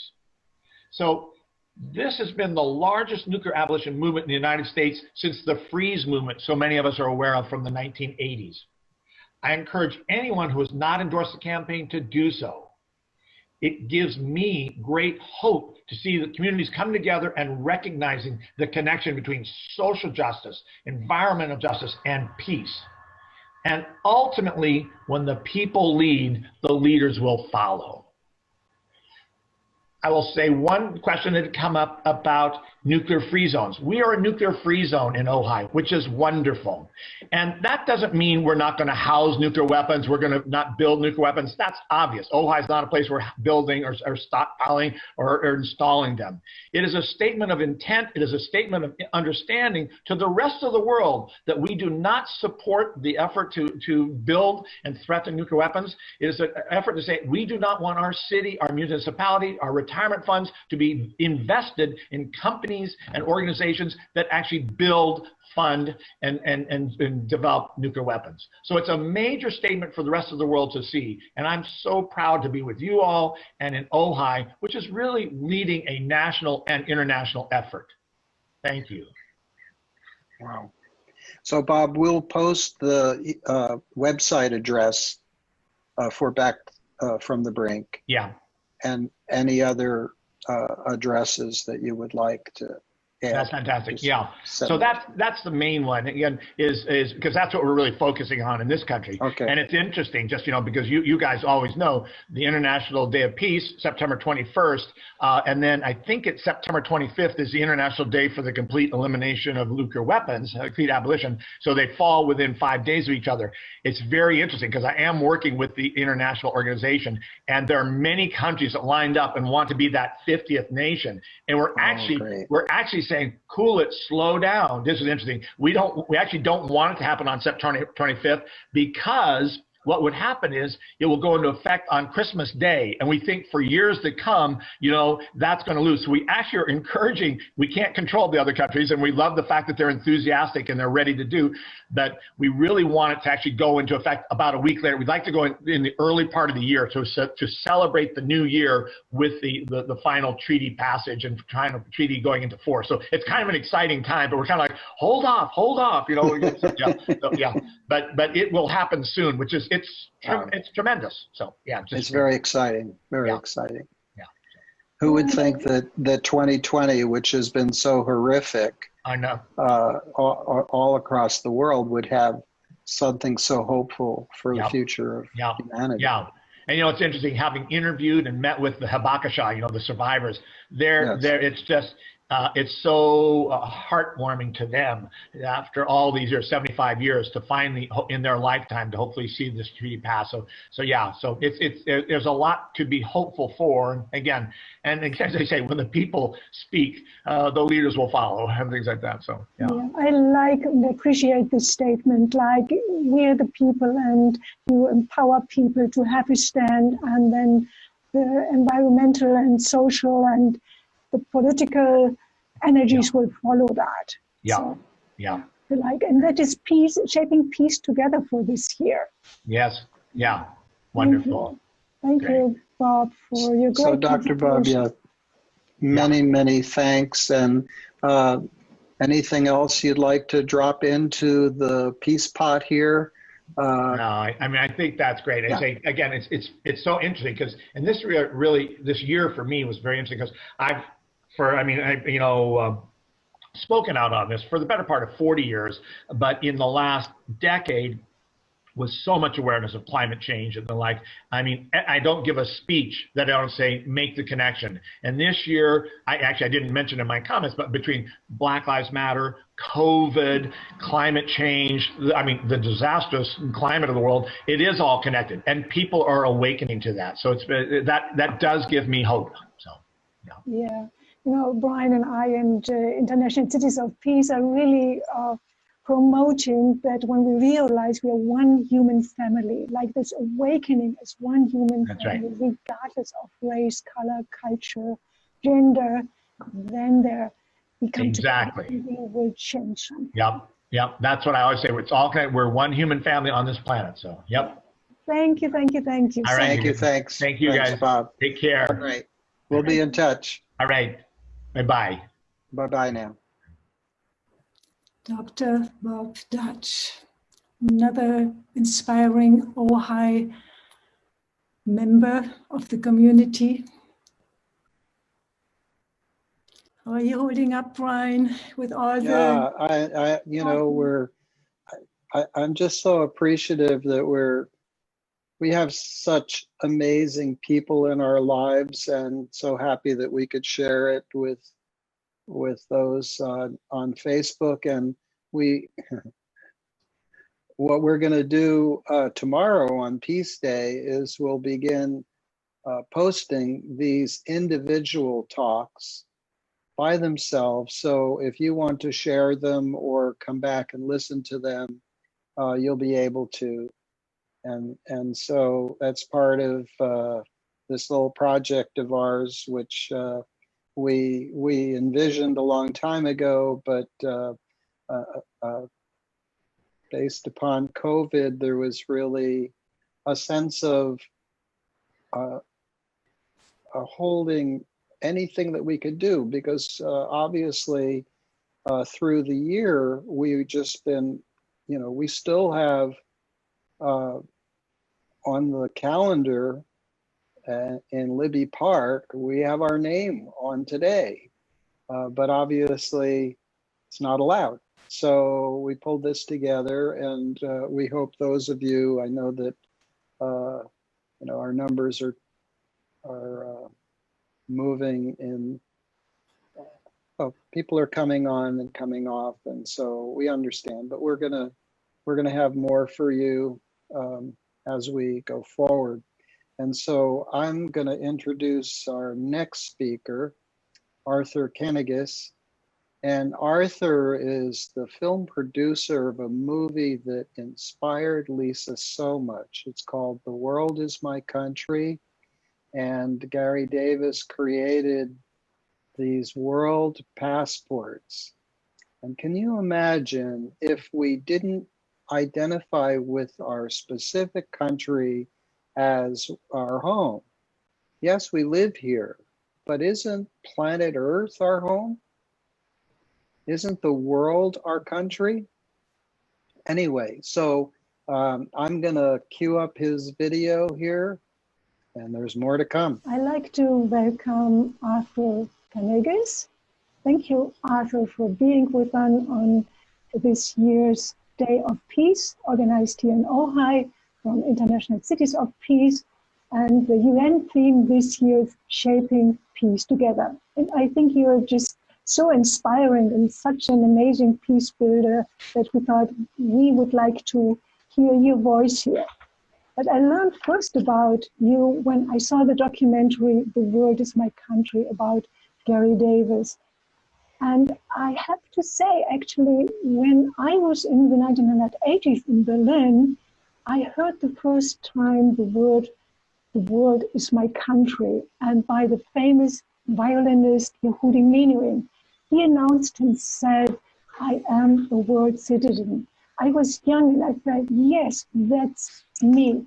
And he was the first Jewish musician who returned to Germany in 1947 and years later to play with the Berlin Philharmonic Orchestra as an act of reconciliation and peace building. Can I jump in to just add a second there before we get to the bio that Gary knew Yehudi personally. He gave him a world passport, and he was part of that wonderful adventure of him declaring himself a citizen of the world. Beautiful. Beautiful.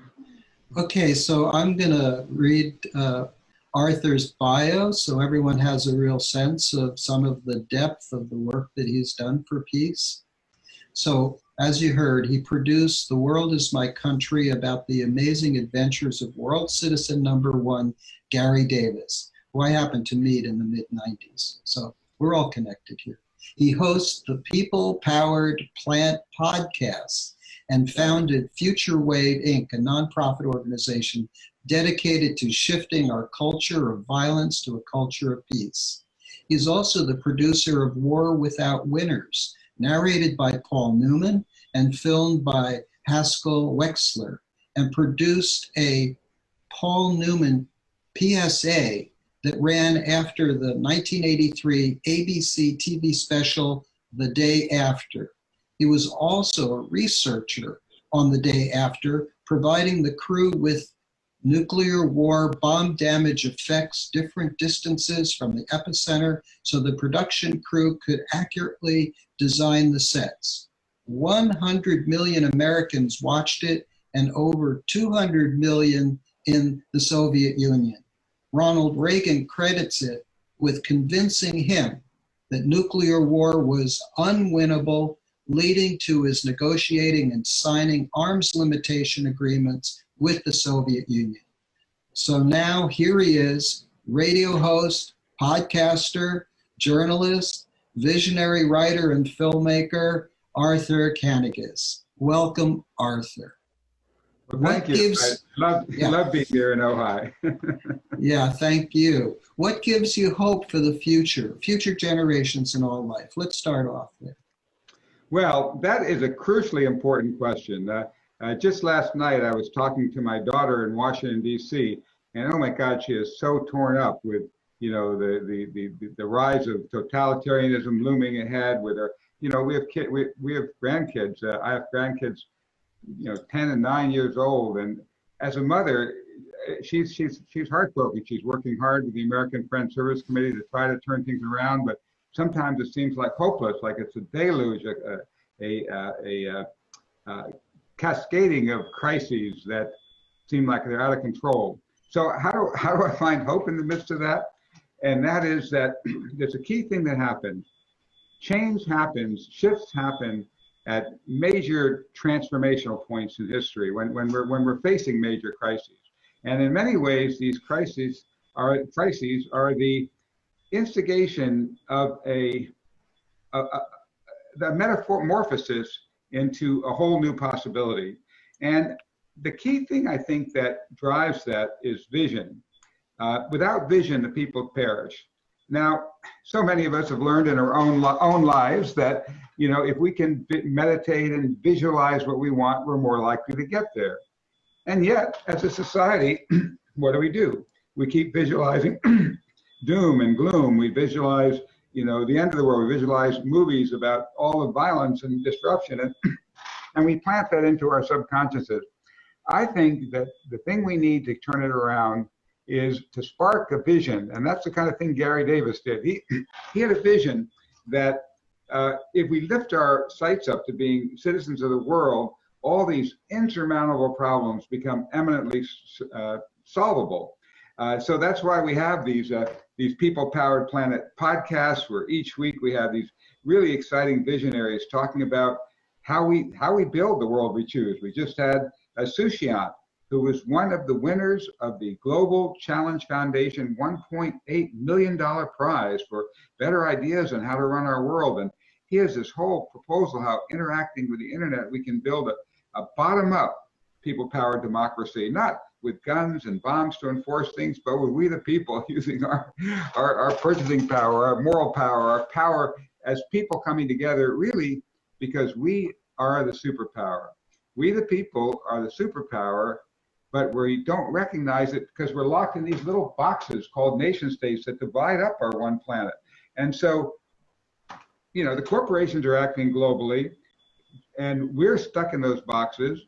And so they've moved to becoming the ones on top in control, and they can, you know, money controls our politicians and so on, and people try to force it back under. But the key really is for us to recognize we're world citizens and take our rightful place on top of our planet as the rightful governors of planet Earth. Beautiful, beautiful. Yeah, just when we come to a place where we recognize that there's just one humanity, we immediately want to act in compassion and generosity and care for each other. So, and I think that's exactly right. And I think the key is that people have that compassion on an individual basis. And yet we haven't found a way to institutionalize that. You know, when I was working on the nuclear war research for the day after, the more I researched how close we were to nuclear war and what a hair trigger it was, and even when I go back to that today and find out we've moved from, you know, from the Fulton atomic scientists' doomsday clock saying 7 minutes to midnight to now, you know, 100 seconds from midnight. We're getting a midnight of total destruction of all that we know and love. And what's happened is when you study all that, you can start drowning in an ocean of darkness. And I found myself doing that, and it takes away all your energy, it drains you. But then I thought back to a song that we would sing when we were in Quaker meeting as kids, and it's the George Fox song, and it says, you know, there's a light that was shining when the world began, and a light that is shining in the heart of man. Because there's an ocean of darkness, and I drowned in the night, till I came through the darkness to the ocean of light. And the light is forever, and the light makes us free. I will dwell in the glory of the light, said he. George Fox, the founder of the Quakers. And you know, he was living at a time where people were being thrown in dungeons for what they believed in and being killed and facing horrible oppression. And yet, just like Nelson Mandela from inside jail, he sparked that light, and that light that lit a candle that began to spread out to the world. And when we look at it, at the same time that we're drowning in that ocean of darkness, if we click our thinking a second, we're in an ocean of light. everywhere we look around the world, people are helping each other, helping families, support. There's a uncountable number of nonprofits working to do good in the world. There's people coming together at the United Nations to outlaw nuclear weapons, to have the whole UN development goals. There's just everywhere you look, there's flowers blooming, plants growing, the earth regenerating when things get destroyed.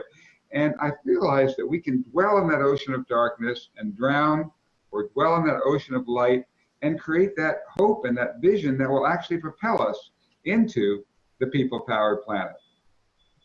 Yeah, this is what, I'm sorry, go ahead, Lisa. I really love what you're saying, that we need a vision and that we need the hope, and always remember there is the light, there is the beauty, and we are just part of nature, and that nature shows us every day, every morning, the birds and the greenness, and then humans who, we are the people, like you say, we are the people. And yeah, we need that more than ever, and to remember who we are, why are we here, and that we have just this planet, we're this human family. Well, what you said is key. We are the people. And what's happened is, the Declaration of Independence says it is the right of the people to institute new governance. It says in the Universal Declaration of Human Rights, signed unanimously by the nations of the world, the will of the people shall be the basis of authority of government. Almost every constitution in the world says that it derives its authority from the will of the people. And so Gary Davis, the fellow we made this movie about, came to an incredible realization. And I'll tell you that realization in a minute, but let me first show you a little clip of what he did. Greta and Leonardo DiCaprio and others have spoken to the nations at the UN. Well, let me show you what Gary did. Hold on a second. I'm going to share my screen here a minute. And we're going to go right here and share. And now take a look at our little trailer for our movie. At a recent sitting of the United Nations General Assembly, there was an astonishing outburst from Mr. Gary Davis, known as World Citizen #1. What I did was I got up before anybody could stop me. There were balcony railings there. I leaped over the balcony railings out to the front where everybody could see me, and I shouted, "I interrupt! I interrupt! I interrupt! In the name of the people not represented here." Well, I started. The nations you represent divide us and lead us to the abyss of total war. What we need is one world. And if you won't do it, step aside. And a People's World Assembly will arise from our own ranks to do it, because we can be served by nothing less. He was an actor, a song and dance man who leapt off the Broadway stage onto the world stage in 1948, taking on cops, border guards, armies, and whole nations, showing us that we don't have to be awed by their props of power and control. We don't have to accept a world ravaged by war and plunging towards environmental disaster. For 65 years, as a citizen of no nation, only the world, Gary Davis made his own props of freedom, demonstrating that we, the people, can tear down the walls of oppression and write our own story. We can build a world that is constructive for all and destructive to none. A world in which all of us can truly say, the world is my country. Okay, so now if people want to see that, they just go to theworldismycountry.com. It's right here on our t-shirts that are available at our store, The World Is My Country. And you can go ahead and watch an abridged version, and also you can click in our store to get the full version and the impact of this exciting story. And so the key thing that I wanted to mention is that after Gary did that interruption to the UN, 5 days later, Eleanor Roosevelt responded in a My Day column across the entire country, went out in her newspaper column. And she said that the UN wasn't really set up to create a government. It was a place where nations could meet and let off steam and, you know, battle of words instead of the battlefield. And she said, how much better it would be if Mr. Davis, you know, with his People's World Assembly proposal, how much better it would be would create a worldwide international government, then a worldwide international government to which people could join. So she kind of turned it back to the people. Now in our film, Gary was like floored, you know, the UN can't do it, I'm supposed to do it. And he went through a long journey, but finally found the spiritual power and strength to be able to actually declare a government of, by, and for the people of the planet. Now, it's just a microcosm, but it does put out world passports and creates the vision and the idea of how we, the people, can actually begin to step into our rightful role as the governors of our planet. We don't have to just knock our heads against the wall stuck inside that nation state box. We can rise above it to have the real power of we the people, the superpower that can create that people-powered planet. Thank you so much, Arthur. That film really transformed Lisa and I. As soon as we saw it, we signed up for our world passports, and we feel that in our hearts, that this is our home. This is the planet. It's you know, there is not just this little small, I mean, even though we have this little community of Ojai, but Ojai is sending a message out to the entire world. So really great thanks for this movie. And we have a copy of the movie, and we'll show it here in Ojai as well. Great. Now also do join us every week, every Wednesday, 10 a.m. Pacific time, for the People Powered Planet podcast. We have incredible guests. I mentioned Susiant, the prize winner, but we also have coming up, next one is David Hartsoe, who started the Nonviolent Peace Force, talking about even if we do face oppression in this country, you know, oppressive dictators have been undermined by people powered, you know, brought down the whole Soviet Empire and other dictators. So how do we use the power of nonviolence to not only stop dictators, bring them down, but also to actually learn how we can together create and build and govern the world we choose. So thank you. Thank you. Yeah, it's thanks. so timely, like shaping peace together, which is the theme of the UN Peace Day this year. And here it shows up, we are the people. We are world citizens. So thank you, Arthur, for bringing this to the foreground of us to remember what Gary Davis did and we can do. And yeah, let's shape peace together every day in our homes and our hearts, from my heart to your heart and to everyone. Yep, very good. So again, come to theworldismycountry.com/podcast and join us for more exciting news on how we build the world we choose. Arthur, thanks so much. We look forward to seeing your podcasts every Wednesday. Thank you for your contribution. Well, we're so grateful to you. I love Ojai. I know David Gallup, who runs the World Service Authority for Gary, did show the film there. Yes. We have a great relation with Ojai. All right. We'll see you soon. Bye. Thank you. Okay, we're back live with you. Thank you for, sharing your time with us, and you know how challenging it is just sitting in front of the computer or iPhone, however you with us, for really deep acknowledgement, sharing time and space with us. And so we will give a little break with some beautiful music next, a music video, which graciously was given to us by Lucy Dickinson, who lived here in Ojai. And, Lucy is a star in her beingness. And I think she represents, like we just heard about the world citizenship, that Lucy has it in her heart to feel just as a human, and sharing her heart, or especially sharing her music and photography.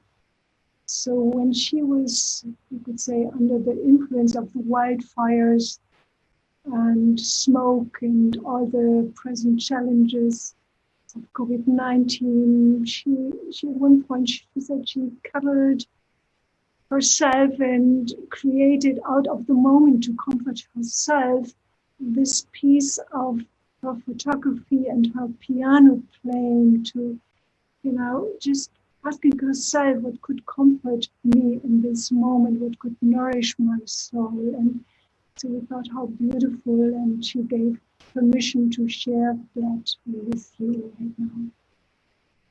So, Okay, here we go.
feel the peace that this beautiful piano playing and the comforting photos from Lucy Dickinson are spreading out.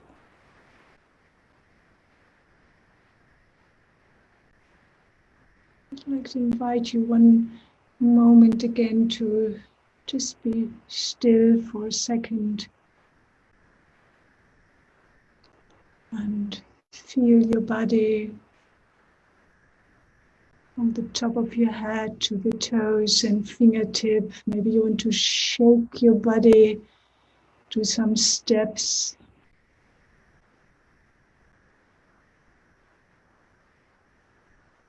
Give yourself thanks for everything you're doing and holding. your hopes and your despair.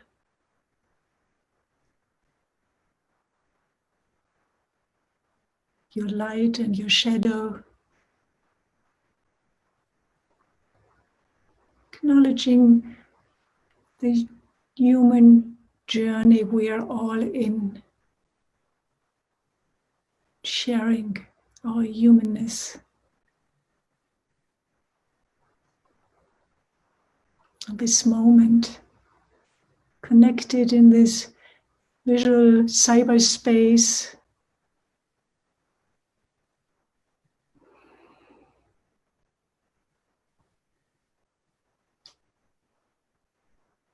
and spreading peace and feeling the peace as good as we can.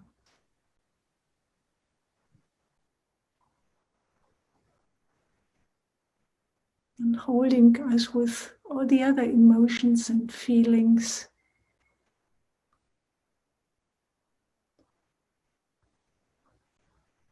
Holding us in love with loving kindness.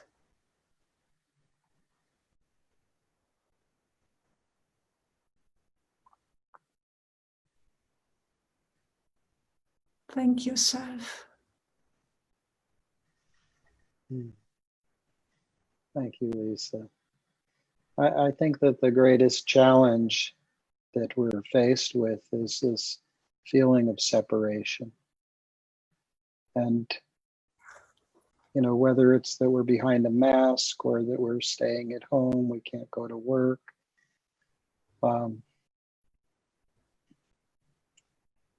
This time together, especially here as we honor International Peace Day, and actually let's just look at it as International Peace Week, because we know that there are many events happening around the world. And today being Sunday, it's Monday in a good part of the world. So we just feel connected with you, our listeners, our global community, our global family. And so thank you for tuning in, and we will be sharing these individual interviews online. And actually they're live now on our Ojai International City of Peace YouTube channel. So you can check them out there, and hopefully tomorrow I'll get them up on the ojaipeace.net website. So I'd like to move us to our next speaker, and we're going to be bringing Kathy Nolan and a number of Ojai community peace builders and visionaries, along with some music, some poetry, and as we move on in our program. So I'm going to share the screen and find the right screen to share. And here we go. Welcome. I like to welcome Kathy Nolan. We are so grateful to have you here in our Ojai community and excited that you join our online Peace Day celebration in 2020 with the theme of Shaping Peace Together. I know Kathy as a visionary, insightful, and hands-on contributor in so many areas of our community life. And I look forward to hear more from this inspiring woman. Okay, well, thank you. I feel honored to be asked to join you, and always in alignment with peace, and so happy for the work that you're doing. So Kathy Nolan is a landscape architect and the owner of Studio Landscape here in Ojai. She is the board director and president of the Ojai Green Coalition. She presently serves as a planning commissioner for the city of Ojai and is actively involved with Complete Streets and the Tree Committee. She holds 2 certificates in permaculture, urban and international, in addition, certification from the National Charrette Institute. Charrette, but you were close. Charrette, thank you. Kathy is passionate about the planet and all that it holds, including the resilience of our local community by working together. She is also a co-founder of Ojai International City of Peace. Yeah. Welcome, Kathy. And you know, the theme is shaping peace together. So maybe you could speak a little bit about what this theme means for you and your community service work with Green Coalition and these other projects. Well, actually, that's perfect, shaping peace together. Because I think one thing that drives me is to work in community, to work together collaboratively, or as a coalition and partners. And more of us are just a bigger part of what we could do. So rather than operating, you know, alone or by oneself, us collectively we can get more done and have a bigger impact, I believe. So yeah, so that drives me, and that's, you know, part of being on the board with the Green Coalition. Part of our mission is, you know, it's in our name, coalition, that we work together with others. And the same thing with being on the Planning Commission for the city of Ojai. It's also the community coming together. And in my case, working together to me is the optimum way of doing something and getting something done. And it's not only that, it's you form new bonds and relationships with people. And I think that's really powerful and important too. And then when you bring it into peace, I find, you know, if we can't work together, how can we expect peace? I mean, that's what it's all about. How can we get together with all of our differences and our different ways of doing things and operating, but ultimately, you know, kind of finding that commonality that brings us together, that common thread, whatever it is, and being able to collaborate.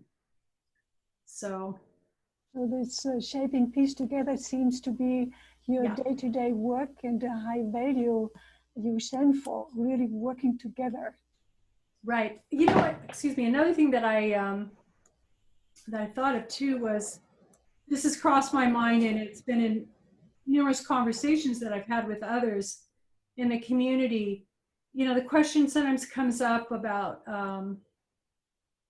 conflicts, not being in peace. Not that I have all the answers, believe me, I don't. I wish I did. But I find that if we can help others, even just to cover their basic needs, like housing, food, clothing, a clean environment, it actually frees people up, and including with that would be actually jobs and, you know, part in the economy, to be able to kind of get outside of that survival mode and be open to be at peace, or something else where they may want to help volunteer or be a part of their community in a greater, bigger way, maybe beyond their family unit. So that's the big, huge challenge. Yeah, I love that you say that. It's like this basic need of, like the survival, having enough food and water, having shelter, and feeling safe. Feeling safe, exactly. And do I have work, and how am I going to be able to take care of my family? So, and they all, you know, it sounds so basic, but it is basic, and it is a basic need. And I do see that, you know, worldwide, that's a huge issue. And so that is part of the thing that drives me to work in my community and do what I can to help make it, you know, bigger, better, and greater for the greater good for everyone. Yeah. Could you speak a little bit about Complete Streets, just so people have a broad idea of what it's about? Complete Streets. So Complete Streets is about making the streets safe and accessible for everyone. So that means people in cars, emergency vehicles, bike riders, pedestrians, work trucks, whoever is going to be kind of using that public right of way. And then in addition, and tied into that, was actually air quality. And it has since kind of morphed where they sometimes use the term green streets. So you're looking at like stormwater capture, you're adding street trees, you're adding site furnishings like maybe benches and trash cans. So essentially the public right of way, so like kind of the streets and the sidewalk, become almost what you would call like a public park in a way, with a mode of transportation. So I find that really exciting. Maybe it's because I'm a landscape architect and I love planning and I love plants, but I ride a bike, I have a car, and I walk sometimes. And I grew up in LA and I rode my bike everywhere. And that was like pre-helmet. You know, we didn't have bike lanes or anything, but I loved the freedom of being a kid and even a teenager and even in college, whenever, of being, and I still, on my bike, it's almost like riding a horse in a way, or if you've ever climbed like to the top of the tree in a windstorm, there's a little bit of a wild feeling to it, at least that I get, and that you can power it yourself. And then now we've got e-bikes, which I just think is fabulous. And so that's kind of the background and my interest in Complete Streets. But I think what's really exciting is that the city of Ojai actually had us write the policy or co-write the policy with the city, meaning the Planning Commission and several commissioners. And they also allowed us to write a master plan that took it to a whole nother level. And because of that, and because we have this Complete Streets ongoing group, although we have been in hiatus since the COVID in March, excuse me, the city has been able to get funding for this ATP grant that it's in process right now, and a pilot project called Go Ojai, to add bike lanes to varying degrees and extend the sidewalk for pedestrians and more street trees for a good portion of our main streets in Ojai. They both have to be state highways. We're working with Caltrans, but I'm really excited about that. I just think it's a good thing. I think it's good for the greater community. And I will say that during this process of Complete Streets, we've done surveys, actually formal surveys, like through the Safe Routes to School organization. And we went out to public and private schools and found out, doing a survey with administrators and the teachers and the parents, that a lot of them would love to have the children walking or riding to school, but because they did not feel it's safe, they don't encourage it, or the parents don't allow it. But it's kind of interesting how it all dovetails back into, we're always talking about, oh, there's nowhere to park in Ojai and there's too much traffic. And being in Inland Valley, we do have, along with Simi Valley, the greater air pollution in Ventura County. But it's all connected, and it all gets back to even our own health. You know, if we can get around in an alternate mode, not only are we helping with, say, carbon emissions, but we're getting some exercise too. So, Kathy, I'm happy about it. Yeah, thank you. So can you give us a sense of what gives you hope for the planet and future generations? You know, this is an interesting one. And sometimes I wonder if I'm too much of a cheerleader because I'm fully aware of what's going on the planet. And, you know, I, along with others, could easily go into a state of despair. Easily. But you know, I don't even know if I can define with this little kernel of hope and light that I always have, but I do have it. And sometimes I've been in groups and it feels like we're not going anywhere, but I just say to myself, okay, I'm really the only person I'm in charge of. And the only person that I can tell what to do or not do, and or make a change. And I can encourage others, but really it has to begin with me. So I really need to walk, bike, whatever else, the talk, so to speak, walk the talk.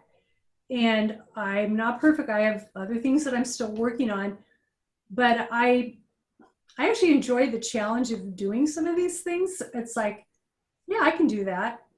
Let's test it out. And then make it part of my life. Like I was explaining earlier about my tree going down, which was my air conditioner.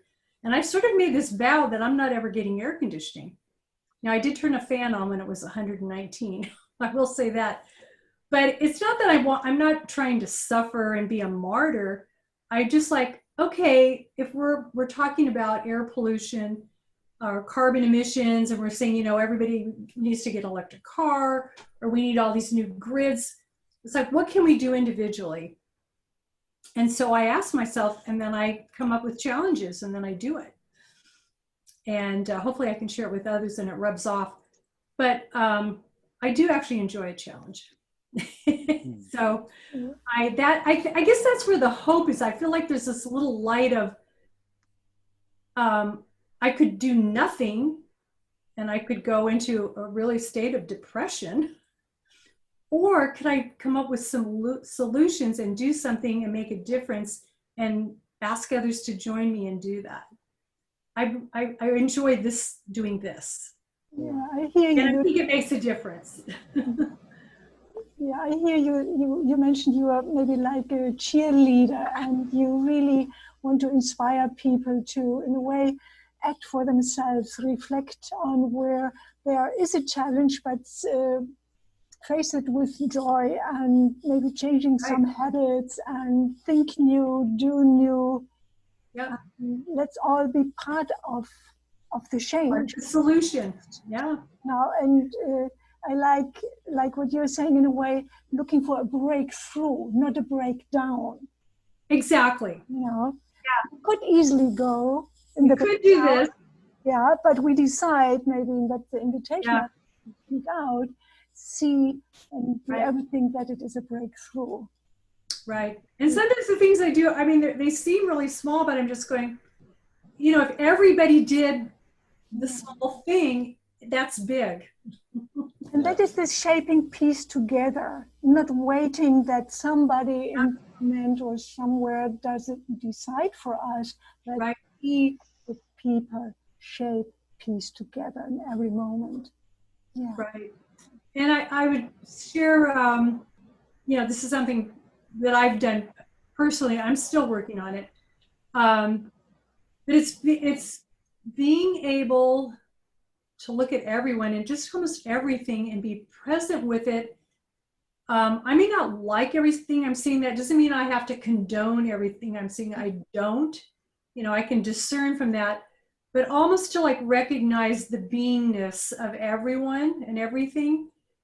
And I know we're all at a different stage. We come onto the planet, we've, have past history, and we're in different phases of evolution, so to speak. And, that's not always easy to do. And I will admit that for myself, but just to kind of grant that beingness. And when I do that, it's easier to shape peace when I do that. And so, that's one thing I'm working on and continue to work on. And, well, you're really an inspiration to the both of us. I think that, when we got our bicycles, I think it was likely because we kept seeing you on yours. And, it's a great joy to work with you, to have co-founded Ojai International City of Peace. And Lisa and I really look forward to sharing this video and others on Peace Day Monday. Great. So great thanks. Yeah, great thanks. Thank you for everything you do here in the community, Kathy. You're welcome. I will continue to do it. Not giving up. Wonderful. We need that. Okay. Thank you. Thank you.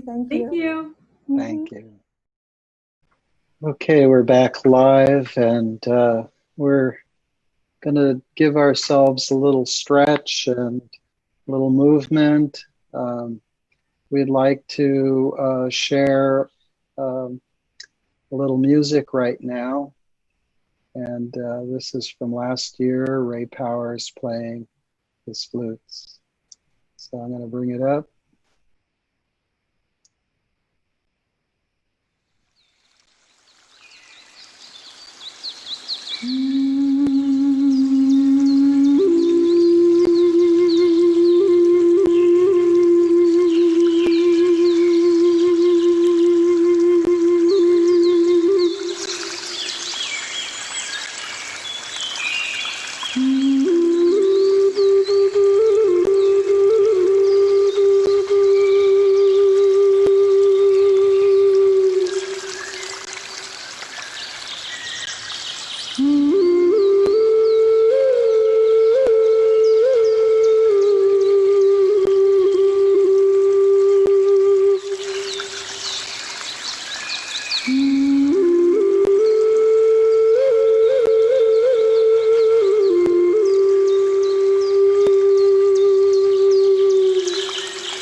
I'd like to welcome Mike Weaver to our Ojai International Day of Peace celebration with the 2020 theme, Shaping Peace Together. I met Mike as a man who tirelessly plants a field of peace as part of the Ojai Rotary Club. Mike represents for me a kind of inner stillness, being present, listening, and acting from that place. I look forward to hear more from Mike, being a peace advocate. Great. And Mike, I'll read your bio so that people have a broader sense of who you are and what you're up to in life. So Mike has lived around the US and overseas during his 30-year career with a Fortune 500 corporation. He and his wife Susan moved to Ojai in 1998. He opened his consulting firm assisting small and medium-sized companies and serving as an interim executive to nonprofit organizations for the past 20 years. Mike joined Rotary in 1987, and since 1998, the Rotary Club of Ojai. He presently serves as the chair of the Peace Committee. Mike was past president of the club and served for several years as International Service Director and Treasurer of the Ojai Rotary Foundation. He has also been active in the district level, serving as District Peace Chair. He is current the Peace Fellow Advisor. Welcome, Mike Weaver. The theme for International Peace Day is Shaping Peace Together. From your experience, how best can we do so? Thank you, Brian. I think that we all understand and really value peace. But today I'd like to talk about how exactly we go ahead and measure and do an analysis of what's lacking when we don't have peace. But today I'd like to talk to you about positive peace. Rotary International has been involved in peace since its beginning back in 1914. At our original convention, it established a resolution to aid in the advancement of international peace and goodwill. In 1917, in the midst of World War I, the Rotary Foundation was founded under the guiding principle to bring peace to the world. Rotary was pivotal in the foundation of the United Nations in their original meetings in San Francisco in 1945. In 1985, it initiated a worldwide program to eliminate polio around the world. In 1988, the Rotary president convened the first Rotary Peace Forum. In 2002, Rotary established international peace centers in 6 universities around the world. Since 2002, over 1,300 peace fellows have received master's or professional certificates in peace and conflict resolution and prevention from these 6 universities. But what is peace? The United Nations Universal Declaration of Human Rights says all humans are born free and equal in dignity and rights. They're endowed with reason and conscience and should act toward one another in a spirit of brotherhood. How would we measure peace? The Institute for Economics and Peace started a program a few years ago, and Rotary is a partner with them in trying to assess how peaceful each country in the world is. And so annually they publish a global peace index to measure that the gains or losses in that degree of peacefulness in all 194 countries around the world. We're certainly aware of what we call negative peace, that is the absence of violence or the fear of violence. But the Institute, and with Rotary's assistance, has established what they call positive peace. That is defining peace in terms of the attitudes, institutions, structures that, when strengthened, lead to more peaceful society. Positive peace describes an optimum environment for humans to flourish. What are these 8 pillars of peace that they refer to?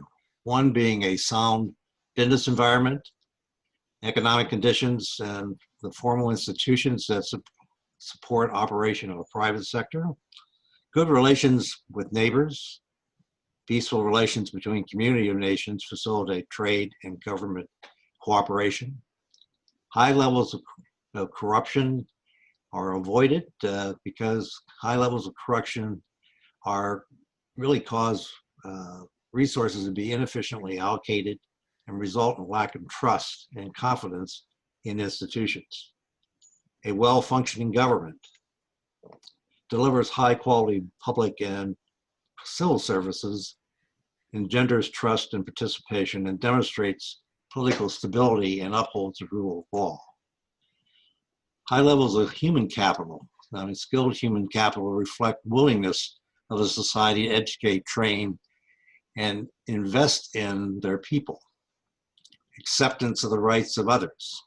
Formal laws guarantee basic human rights and freedoms, and informal social and cultural norms relate to behaviors of citizens. Free flow of information. Independent media allow open dissemination of information. And finally, equitable distribution of resources ensures the equitable assets to resources such as education, health, and capital. Rotary has been utilizing this analysis of positive peace to look at their areas of focus that they provide economic benefits to clubs to have grants that focus on 6 areas of trying to solve problems worldwide and domestically by looking at what is missing as well as what is present. We also can determine what additional things need to be done in order to make peace sustainable in these countries we work in. For the last 110 years, Rotary has been involved in the commitment and vision to promote peace. Rotary's people of action have used their passion, energy, and intelligence to take action on sustainable projects, from literacy and peace to water and health. We are always working to better our world and stay committed to that end. Locally, the Rotary Club of Ojai has been very active. A couple of years ago, we built what we called the Peace Pavilion at Matilla Hall Junior High. And in the celebration of opening that pavilion, we planted a peace tree that is taken from a surviving tree of the atomic bomb blast in Hiroshima, Japan. Our international service projects, we are active in 8 different countries around the world. These are 3 good examples. Dr. Bob Skanke has been involved for years in training midwives in the nomads in Niger, because there's no doctors, the high death rate of newborns and mothers has been almost eliminated in the nomad population there. Kay Bliss, Leslie Boucher, myself, we were in India a couple years ago, and we have a ongoing $87,000 grant that's just wrapping up at the Bashani School. That's for poor children in Puri. We also, several of us were in Bosnia to work with a women's cooperative in economic development so that they could be more successful in spreading their programs to other needy families, and particularly women who were actually survivors of the civil war that took place there 25 years ago. We've been involved in the Ojai Peace Day for the last 4 or 5 years, and I've really enjoyed working with the children in origami dove making, and having our members have been actively involved in that program. This year, we partnered with the Ojai Unified School District to cooperate with Tiffany Morris, the new superintendent, who has introduced a program called Restorative Justice, which really establishes a set of values that the students can use to judge how they interact with each other and what is the right thing to do. Interesting that we found that it mirrors the Rotary 4-way test, and so we were very happy to cooperate with Tiffany, who is also a member of our club now, to start a program of awarding 2 students a month for really showing that they have implemented these values in their own activities. This is one example where we provide the students 2 $50 checks. One that's for their use, and one for them to contribute to a nonprofit of their choice, starting hopefully a lifelong tradition of giving forward and giving back to the community. We recognize these children as Rotary Peace Ambassadors. So those are just a few of the things that we're working on. So I'd like to just leave you by just giving you an idea that to look at this as you may not be responsible for world peace, but you're responsible for your piece of peace. So thank you. Thank you, Mike. It's really beautiful to see the long history that Rotary Club has in peace, and positive peace building, and having so many sustainable hands-on projects around the world. And here in Ojai, this Peace Pavilion, I just love it, and that you work with children to create awareness about implementing the values of positive peace in their daily life. Really beautiful. Thank you. Yes, Mike, for me as well, having served in the Peace Committee, the local club, and now serving in the Eclub of World Peace, I'm happy that we're able to continue to partner with the local Rotary clubs and create a greater knowledge of positive peace in the world. So thank you very much. And we're just going forward with Peace Day, International Day of Peace. So thank you. Thank you. Yeah, so may all the seeds start to sprout and spread out in the world, that everyone has a piece of the peace you mentioned. Thank you. Yeah, thanks so much. You're very welcome. Lisa, do you want to say anything to introduce Kristin, Jensen? Next interview we will listen to is about Kristin Jensen Dutch. She's a teacher, and she has the same challenge than every teacher right now, to teach through Zoom or other media, being connected with students through not in person. Let's see what she has to say.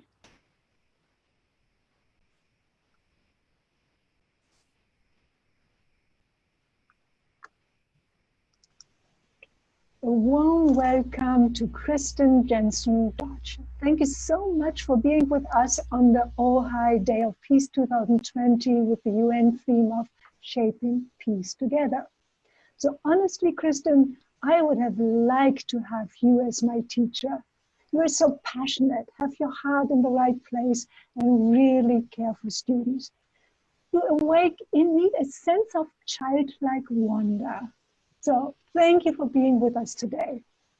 My pleasure. Yeah, so So I'm thanking you too. And I'm going to just read a little bit of your bio here, just so people have a little broader idea. So Kristin Jensen Dodge, this is her 32nd year of teaching. My first 12 years were in elementary, kindergarten through 6th grade, and this will be my 20th year teaching 8th grade English language arts and AVID, which is a program for students who, like me, will be the first in their family to earn a university degree. My peace and justice work began in my 2nd year of college with Beyond War. I feel that I've been called to inspire young people to find the path of peace, both personally and societally. I'm honored to be an educator and to have never stopped learning. I am also extremely blessed to have found my soulmate later in life, as Lisa and I did. And we work jointly to create peace at home and in our larger community and world. Welcome, Kristin, and please share your approach to teaching for this challenging time for teachers, for parents and students. Yes, I'm happy to do so.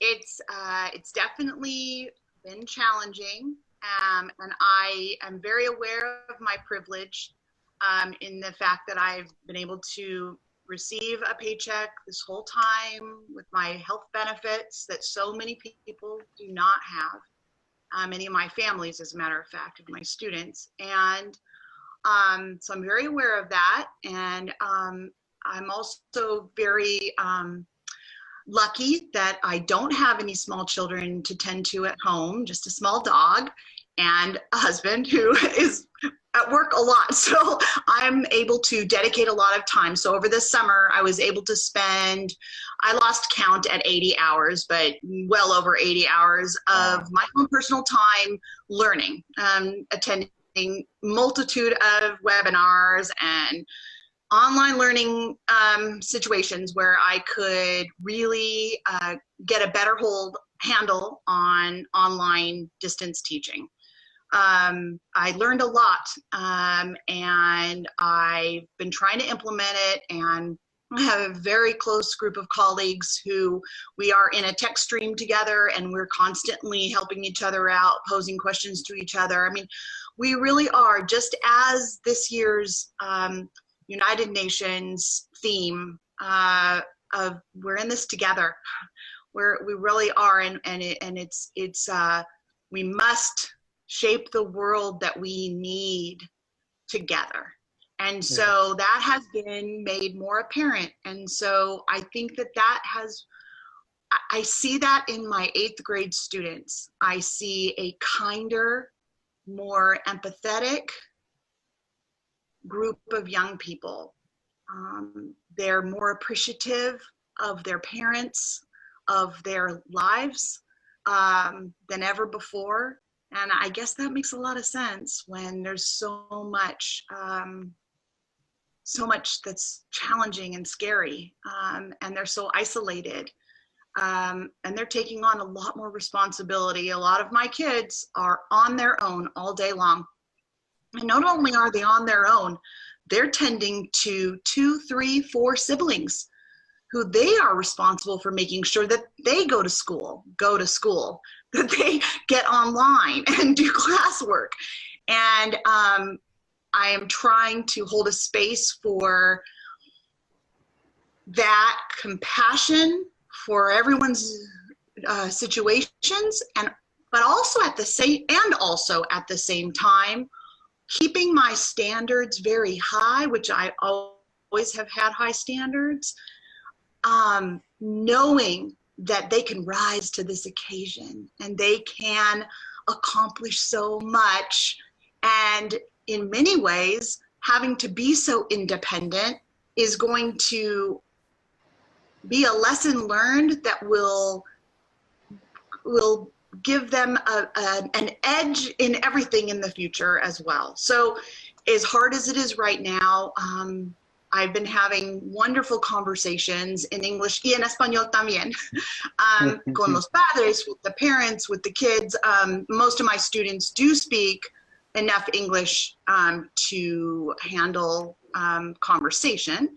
Academic English is a little more challenging, but so I'm trying to support the best I can, but I will not lie when I say that there are times when it just becomes almost too much, and I broke down in tears. Was that yesterday?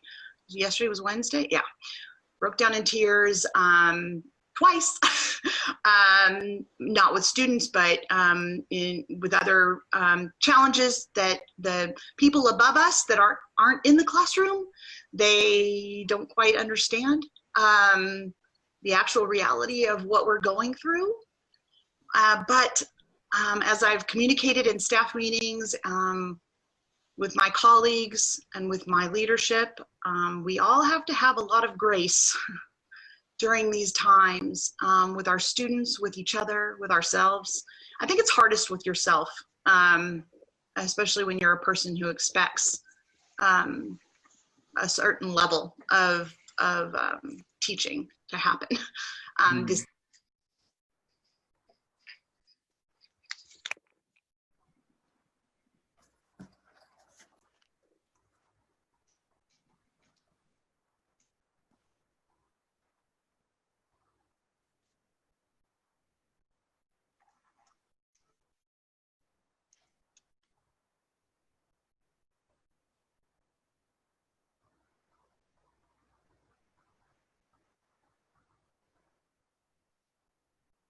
My language arts students.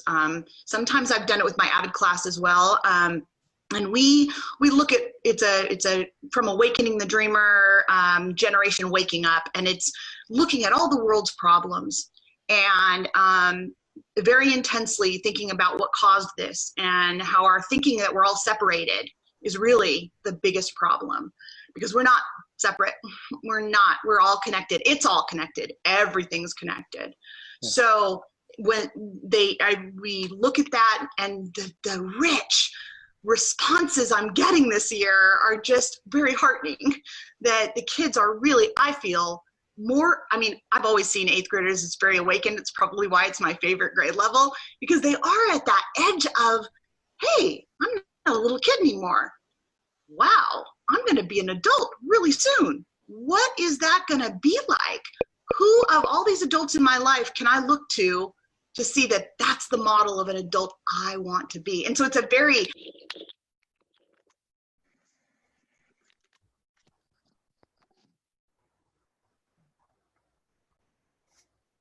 time to be able to empower them, say, you are going to be the leaders in such a short amount of time. Where do you want to go? What do you want to make of this world, of yourself?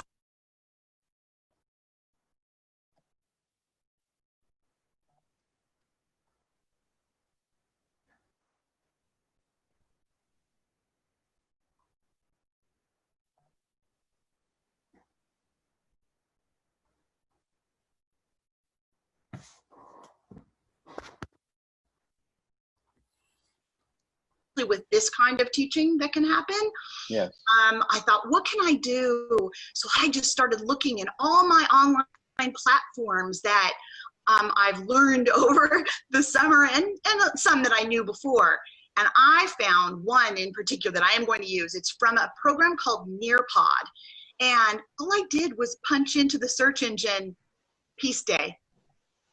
And this beautiful animated, short, but very, I think, powerful and accessible for all of my students, a little program. And that's how I'm going to start my class sessions, and on Monday. And then I am going to repeat Peace Day on Tuesday, because I only see half of my classes on Monday and then the other half on Tuesday. So I will also, in addition to that, I will post, the UN always has lovely International Peace Day videos that are quite lovely. And so I will find, I haven't done that yet, but I will find the links, and I will put the links on my I use Google Classroom. We're going to be using Canvas soon, but I'm not there yet. And so I'll post the links on my Google Classroom so that the kids can watch on the International Day of Peace a video about it and write a comment. I'm going to ask them to write a comment about how they see peace in their life, what makes them feel peace in their lives. So that's the plan right now. Beautiful. So you also mentioned about you use sound vibration of a Tibetan bowl. There it is. I do indeed. Yeah. It's you know, and I always have in my classroom. I mean, always have. I have for many years in my classroom. When I gosh, I guess 2000, 1990 something, 97. I was having severe problems with depression. I was living in the Pacific Northwest and Seattle, and the weather was very hard on me. And so I ended up going to a Tibetan or a meditation center. And I found it so calming and so healing. And so I integrated that. And so this is one of the practices that I do use. So when the kids, I tell them, okay, everybody, let's get grounded, you know, make sure that you're feeling comfortable with your posture, your hands in a relaxed place. We're going to take 3 elevator breaths. We're going to go up 3 floors. We're going to step out. We're going to step back in. That's when we hold our breath. And then we're going to go down 3 floors as we exhale. And then anybody who needs to stay and ask me any questions, please do stay. So I have been doing this at the end of class, though I do feel I need to add it at the beginning as well. So here we go. You can have cameras off. That's probably easier for you to not have to focus on anybody else. And I'll signal you.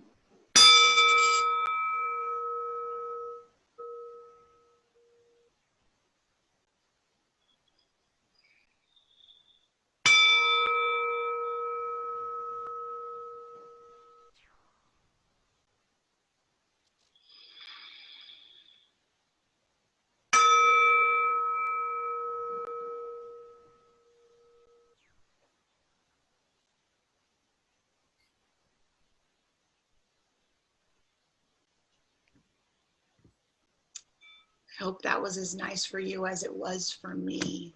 Thank you, and stick around if you need my help. Okay. Basically how it goes.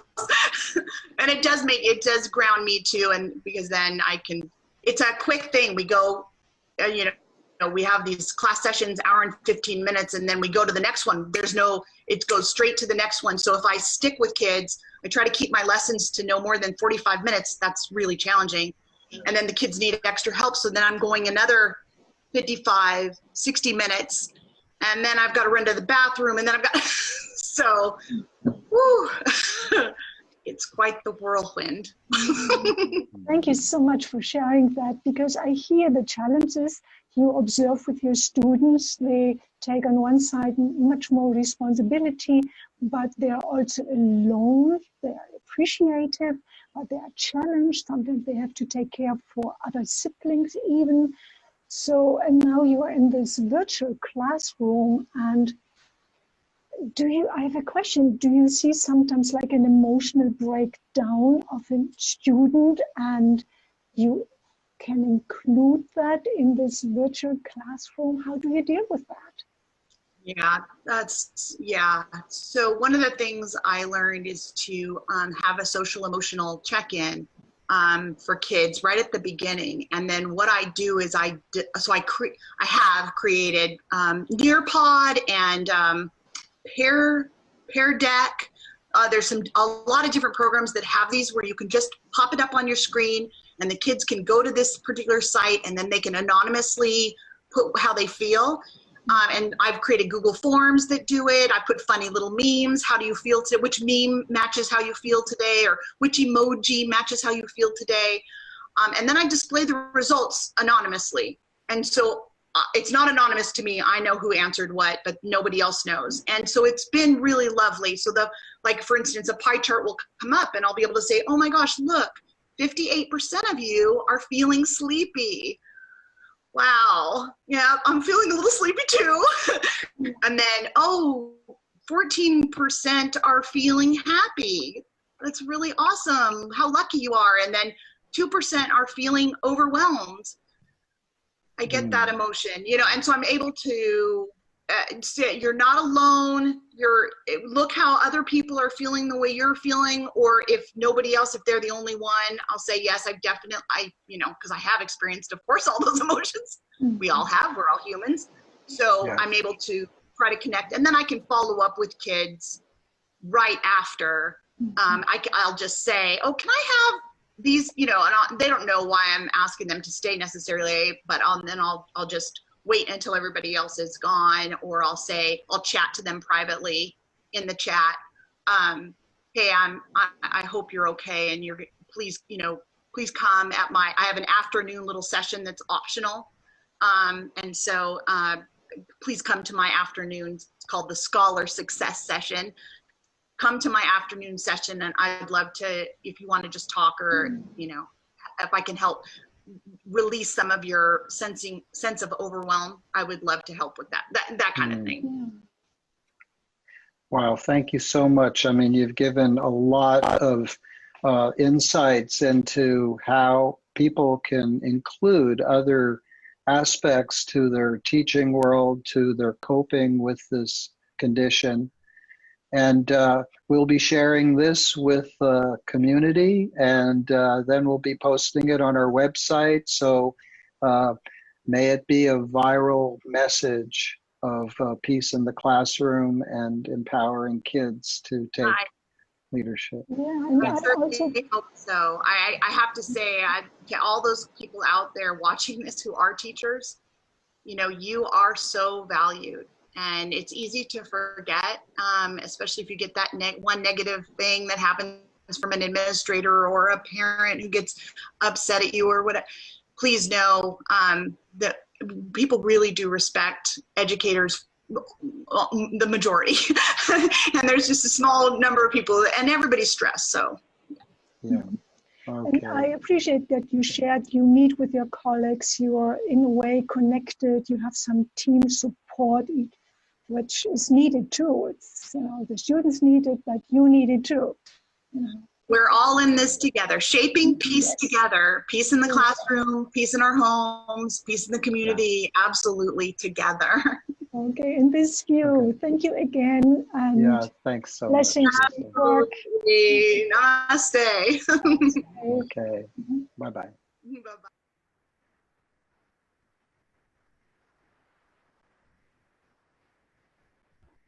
So here we again, live. Thank you for joining us on this Worldwide Peace Day, here coming from Ojai, with local speakers and extended speakers, all inspiring and peace advocates. So we have actually 2 more videos, and please bear with us. One will be a wonderful surprise with a prize.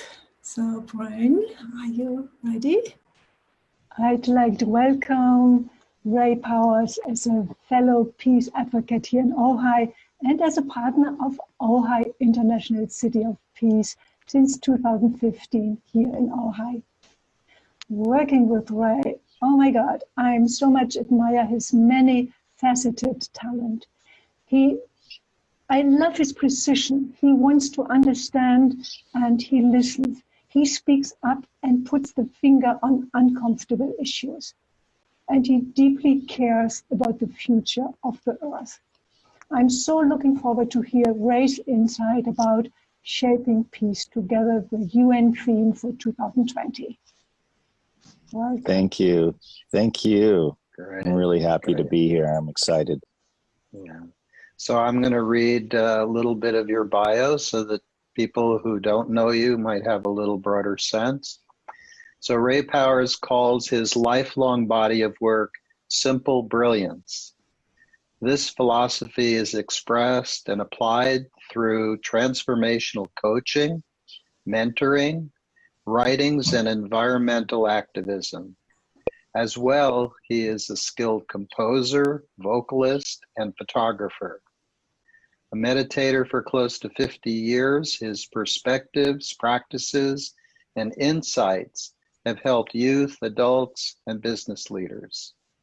He's been a resident of Ojai, California since 1999 and has served on the Ojai City Planning Commission, Ojai International Cities of Peace, and Ojai Green Coalition, contributing towards the long-range goals of a sustainable, resilient community. Welcome, Ray. Hi, Brian.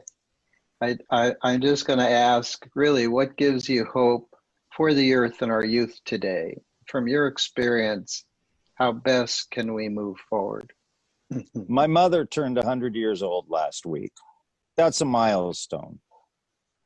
I was talking to her the day before her birthday, and I asked her what advice would she give to a 20-year-old, and what would she say to them if they were concerned about the state of the world and had some fears around that and had lost hope.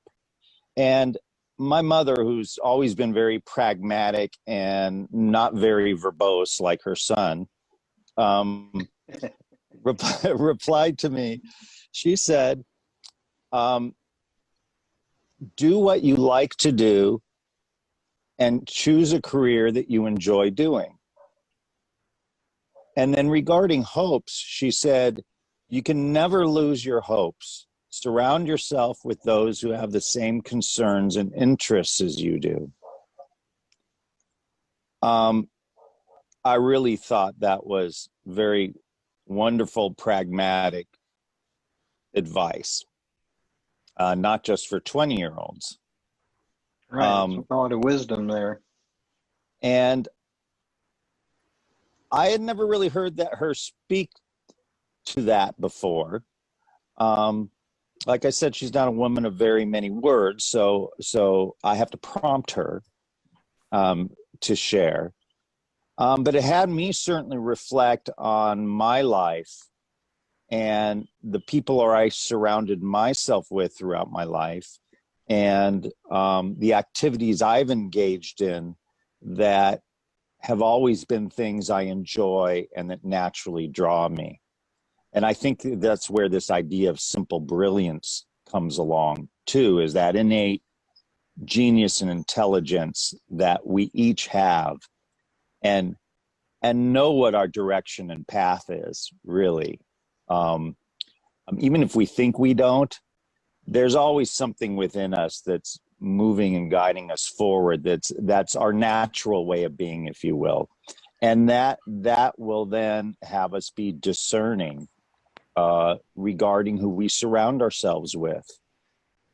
So for me, it was the environment and music, and knowing how important mentors are. So your question regarding hopes for the earth and the youth, this idea of mentorship of those of us who are older, embracing the two-way street of respect with youth. I may not understand their concerns and their thoughts and their interests, or they may have more skills and abilities in certain areas because those weren't available when I was a youth. So it's so important for us people who are of an older generation to be curious about the youth and their perspective and their solutions and their vision, to engage them and invite them in to participate with us. Yeah, Ray, when I was with Jerry Jampolsky, he Center for Attitudinal Healing, one of the principles was that we're students and teachers for each other. There was always, right? There was an equality there. Yeah. Yes. And, we want to be real about it, that, given experience, just life years on earth, our skill sets, our life skills, not necessarily our skill sets, but our life skills, hopefully our emotional maturity and intelligence is more advanced. But nonetheless,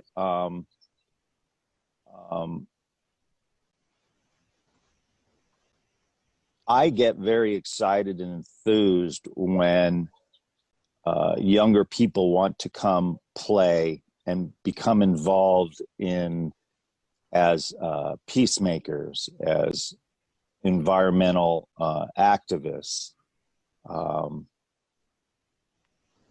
We see that in XR youth, the Extinction Rebellion youth here in Ojai and throughout the world, and what kind of energy Greta Thunberg has been able to manifest, this wave of energy.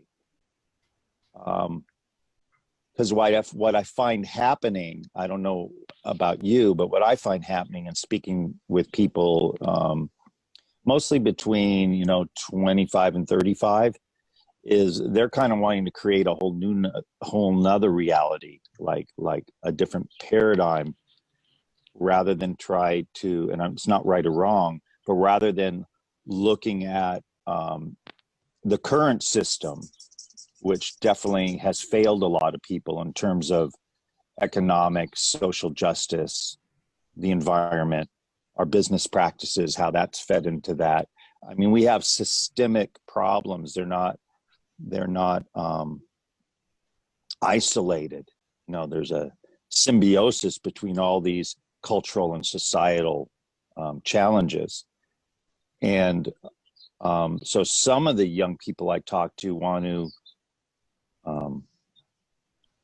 simply not engage and are focused on healing their relationship and connection to the earth by learning farming skills and gardening skills and natural building skills,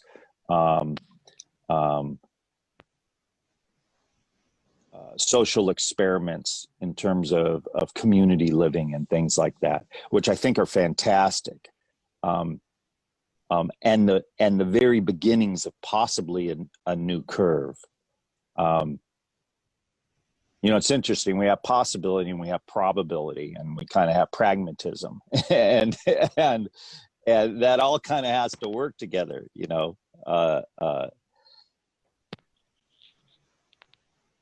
But I think in terms of shaping peace, this idea of healing our relationship with the planet is at a key, because this notion of man's dominion over Earth has caused a lot of stress and a lot of inequity, and also has used up a lot of resources. And so we've created in the Western world these lifestyles that rely on a lot of resources, but there's been a short-term gains without a long-term vision necessarily. And so, well, you and I have spoke about this, peace is such a broad word, and peace, like love, is a verb. So peace shows up in action. Not just externally, internally as well. Peace is an inside job. And that also is a verb, because we have to take the time to sit and meditate or reflect. And as Einstein said, find the right question. If you were told you had an hour to solve a problem because your life depended on it, Einstein said he would take 55 minutes of that hour to discover the right question. And then he would only need 5 minutes to solve the problem. So that question, that curiosity of what does it take to shape peace? The crux of the matter is, what's the right question to be asking? I'm not saying I have it, but it's being in that inquiry, that powerful inquiry with ourselves and with each other. What is the right question to be asking that then will birth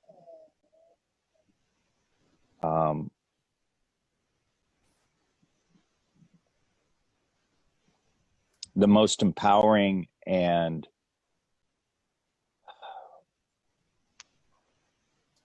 radical shift in our consciousness. Because we really are talking about a consciousness shift when it comes down to it. Not so much with youth, I will say. Only because the older we get, our imprinting gets deeper and deeper and deeper. The older we get, the more we think we're right. The older we get, everything's moving potentially slower. The older we get, it might take more to rattle the cage to wake up our consciousness into a different way of being or a different way of relating. With youth, you know, the frontal lobe is still developing until you're what, 21, 25, something like that. So there, you know, the way that information is being processed and the way that consciousness can be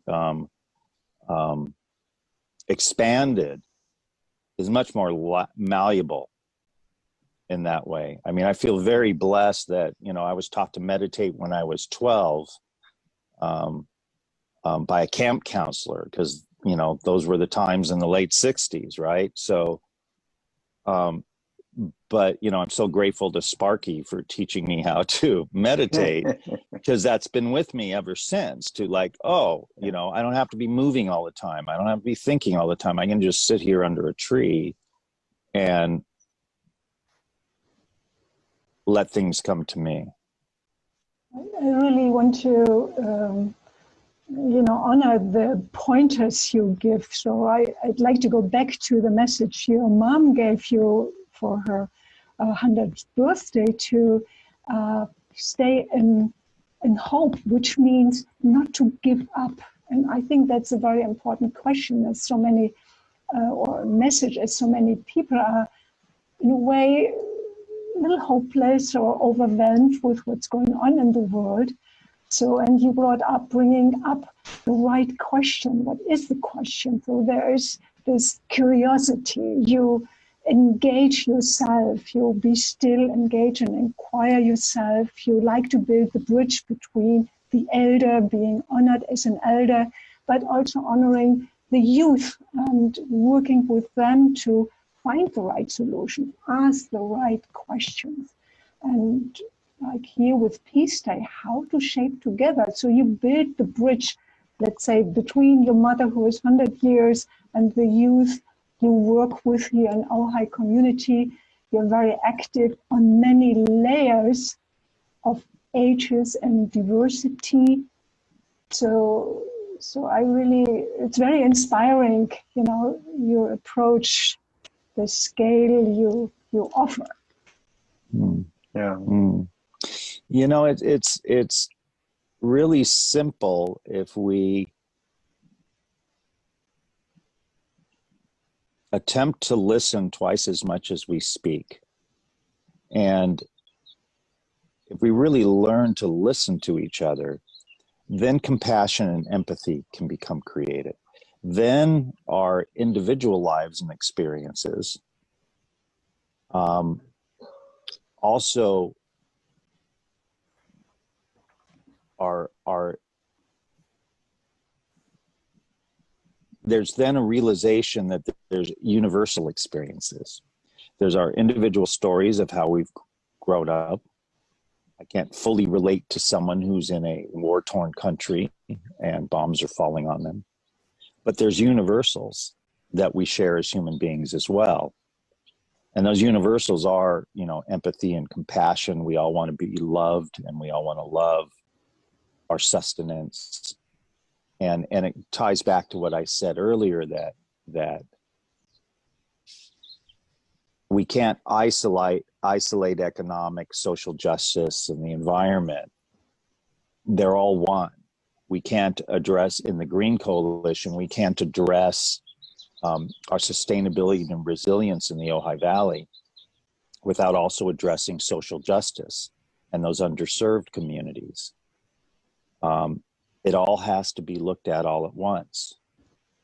And then that brings up the question, what is the crux? You know, what is wanted and needed versus us deciding what's wanted and needed, finding out, being curious what's wanted and needed. Yeah.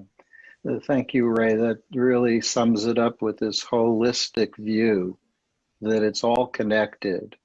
And so as we move forward, we are shaping peace together.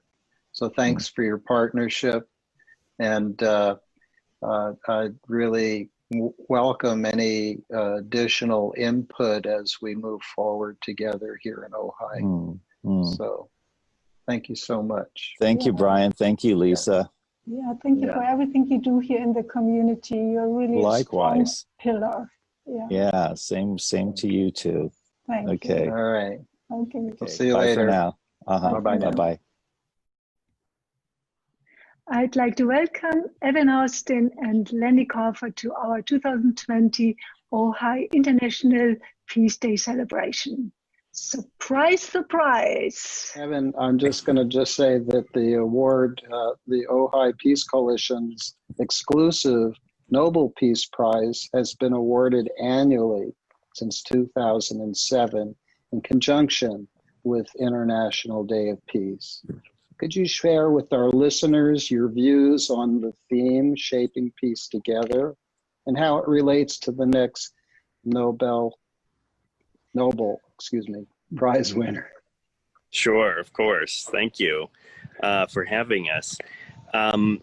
So my thoughts are, I think, two in number. The first is that the genesis or the birth of the Ojai Peace Coalition in the beginning, which was, I think, 2005, was completely about the idea of feeling isolated, feeling alone myself, and having a hope or a wish that there was a larger community out there that I simply hadn't yet tapped into, that was interested in taking active, visible, actions in support of building peace. And so it's so much in keeping with that theme, Shaping Peace Together. It was entirely about that, about feeling alone and feeling like together we could come together, we could have a bigger, more visible presence, and any action that we chose to take, whether that was writing letters or marching or protesting or whatever, would have more power together. So absolutely this fits in that way. As far as our recipients, I'll speak in general and then about this year's awardee. The idea of the Nobel Peace Prize is to kind of make superstars out of people who are working for peace, partly because there's an inherent, I don't know what to call it, maybe a reticence or an inherent shying away from the spotlight most of the time, I find, in peace work. We affect what circles we can. Obviously, we are trying to make change, but the peace workers that I meet most of the time aren't after a spotlight. And there's something that makes total sense about that, of course. And there's something beautiful about that. If it becomes too much about an individual, then it starts to lose something. And I'm okay with being sort of on the other side of that and saying, at least maybe within this community, let's shine a light on these people and hold them up, if only for a moment, and broaden, the voice and the visibility that they have. And so I'll hold this up so we can see it. You'll see that the Nobel Peace Prize emblem prominently features a torch. And so that is about both sort of the active, dynamic, passionate nature of the work, and it's about shining light on those awardees so that more people can see what they're doing. And so Lanny Coffer fits this perfectly in my mind. Lanny has been personally about peace in every facet that I can see since I've known him, and the work that I know that he does and has done has always been about this theme, shaping peace together. It's never been about him himself. It's never been about shying away. It's always been about connecting people, bringing people together, whether it's music, whether it's marches, whether it's his herb walks. Everything that I can see that Lanny does is all about togetherness and bringing more people into awareness of themselves, of each other, of our natural world. It just fits so well.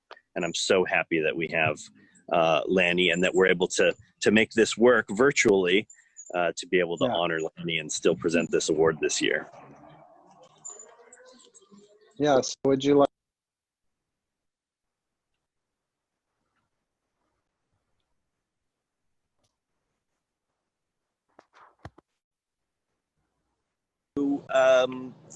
Go into his work for peace and how he relates to the topic. I want that, I think, to be Lanny's. So you can take it away, Lanny. Okay. Well, first, let me just say that it's an honor to be selected for this award. It's certainly not something that I had in mind, as I've done the different things that I've been doing.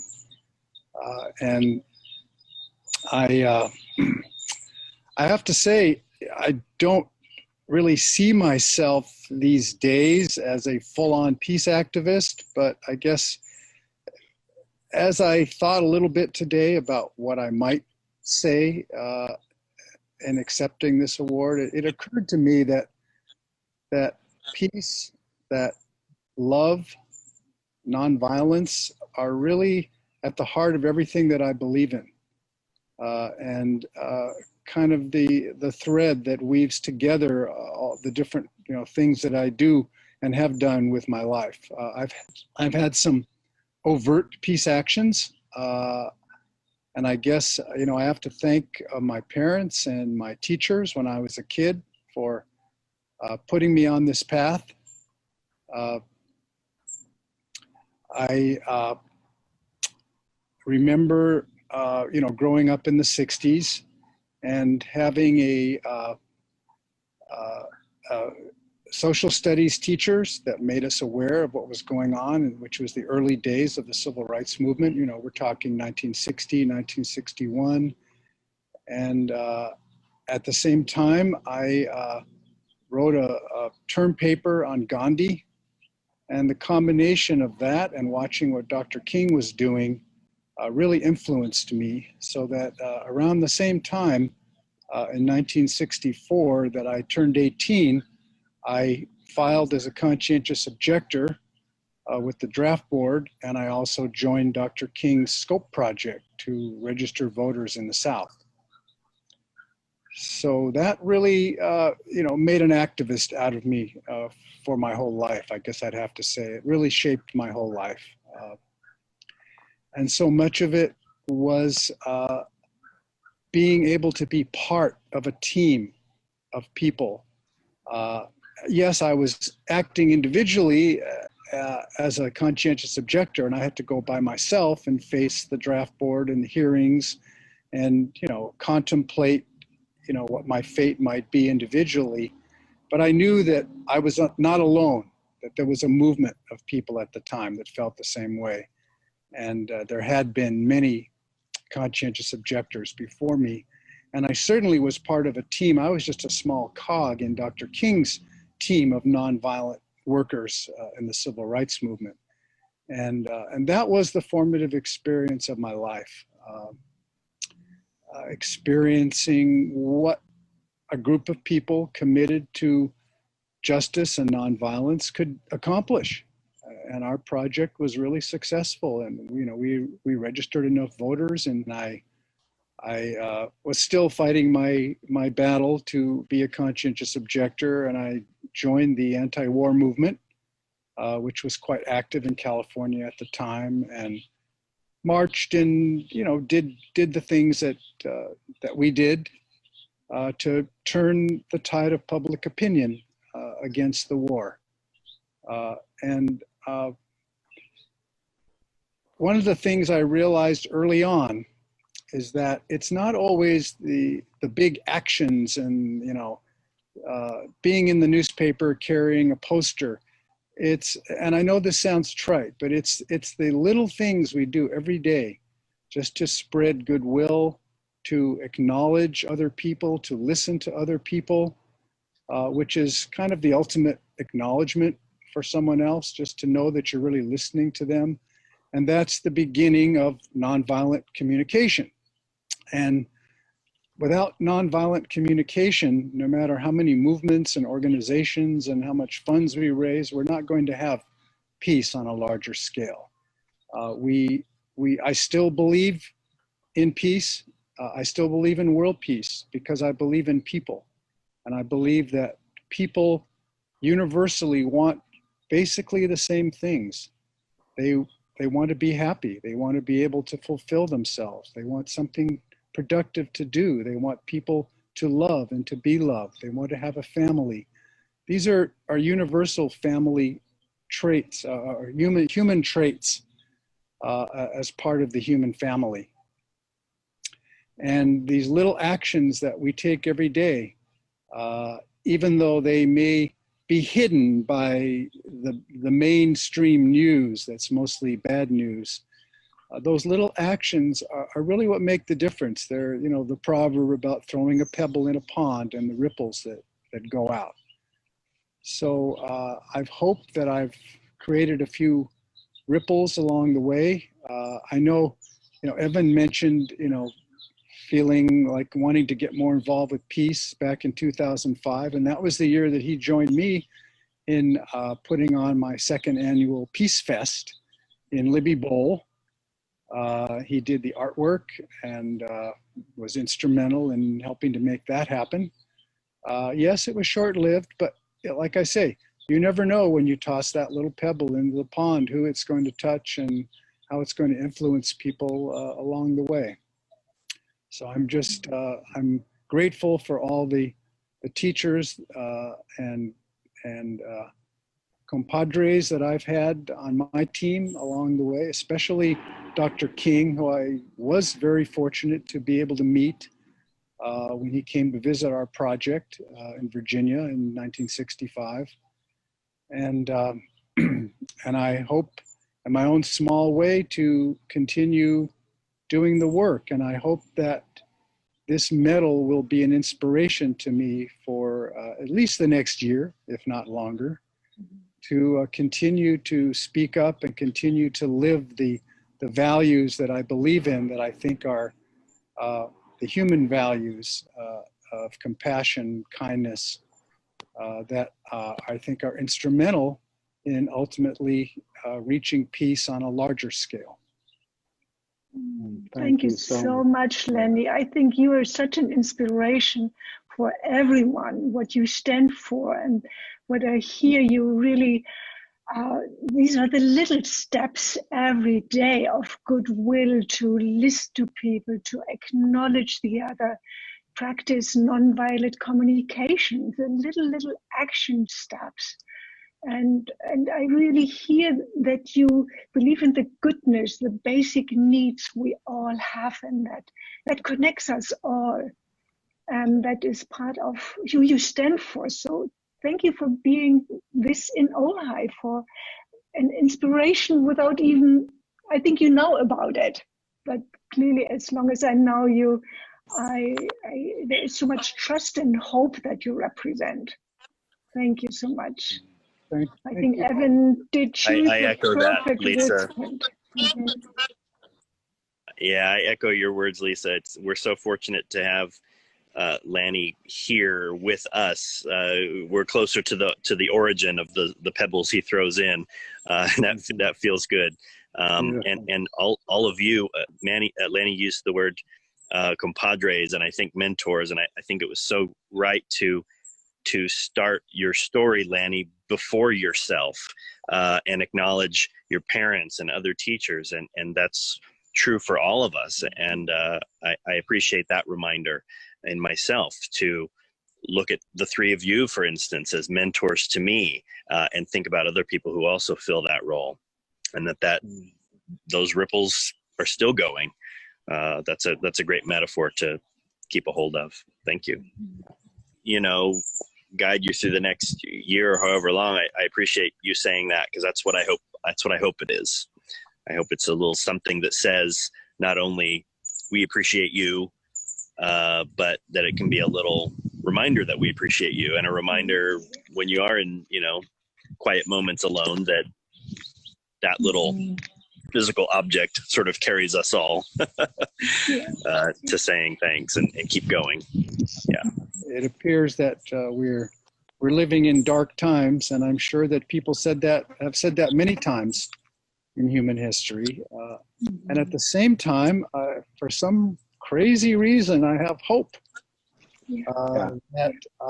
that humans, you know, that the human family is waking up to its true heritage and its true future, which is to become a one human family.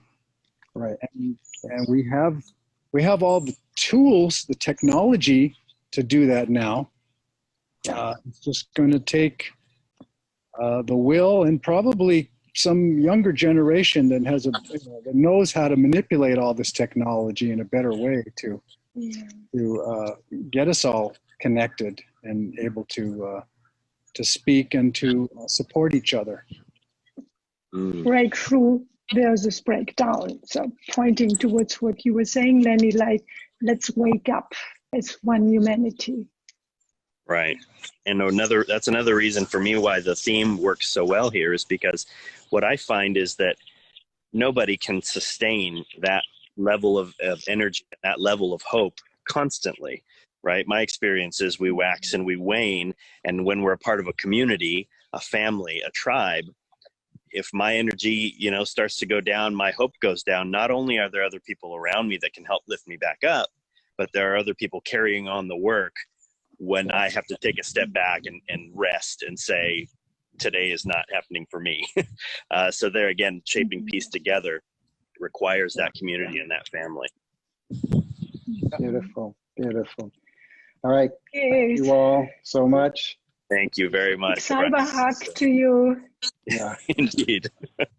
Okay, this is really a great way to complete our program. And thank you all very much. I think we'll call this a close, and may peace prevail. Thank you all. Happy Peace Day. Thank you. Happy Peace Day. Thank you. Thank you. Thank you. There it is. Congratulations. Yes. Congratulations. Peace be with you guys.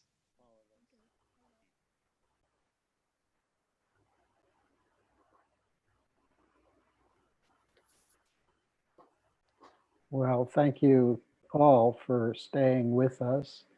And we do have a bonus, one more brief presentation of one of the performances from last year that will bring to your heart the words of Rumi, Hafiz, and the beautiful inspirational words from Dr. Fatah Evans. Is our things that I'm going to share with you are about cultivating peace in ourselves, which is very essential because every day is an overload.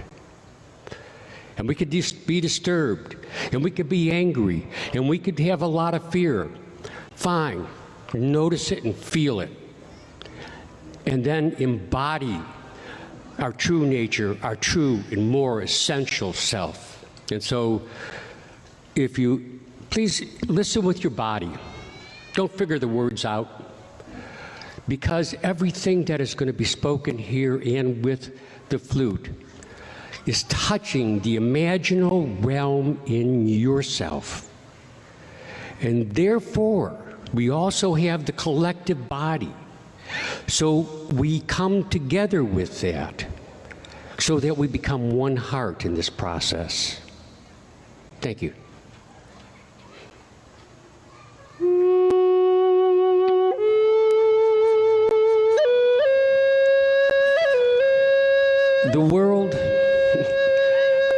world is like a mountain. Our echo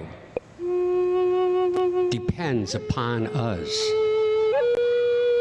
If we shout out good things to the universe, good things come back. If we change ourselves, we change the world.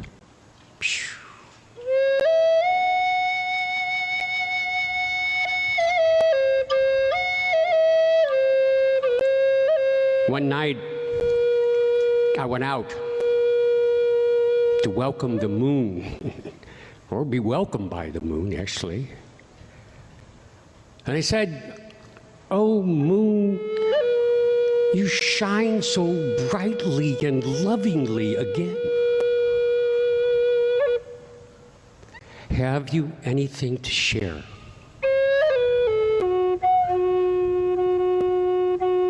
She said, "Yes. Transcendence, immanence. So empty yourself of everything that is not you.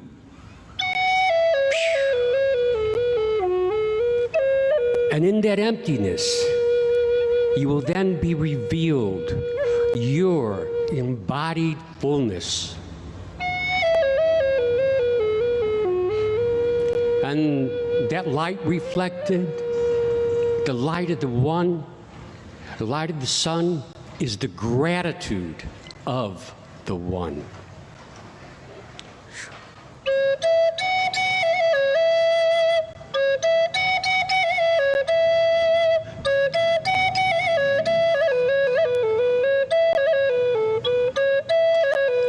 The wine of grace, the wine of grace is limitless. The wine of grace is limitless. All limits can refer to the fault of a cup. Moonlight floods the entire night sky from horizon to horizon, and how much it fills up your room depends upon the windows. So, friends, grant great dignity the cup of your life. For eternal love has fashioned it to contain that eternal wine.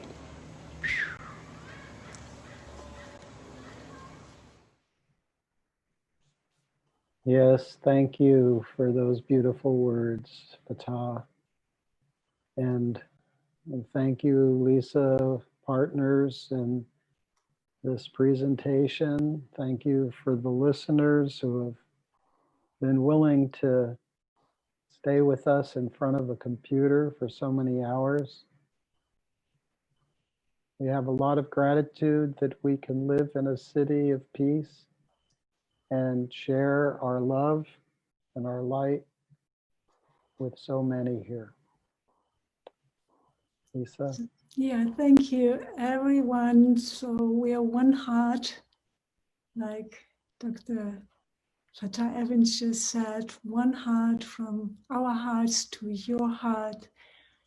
And let's shape together peace and, yeah, deep gratitude for everyone. So blessings, my love, our love, and let's stay connected.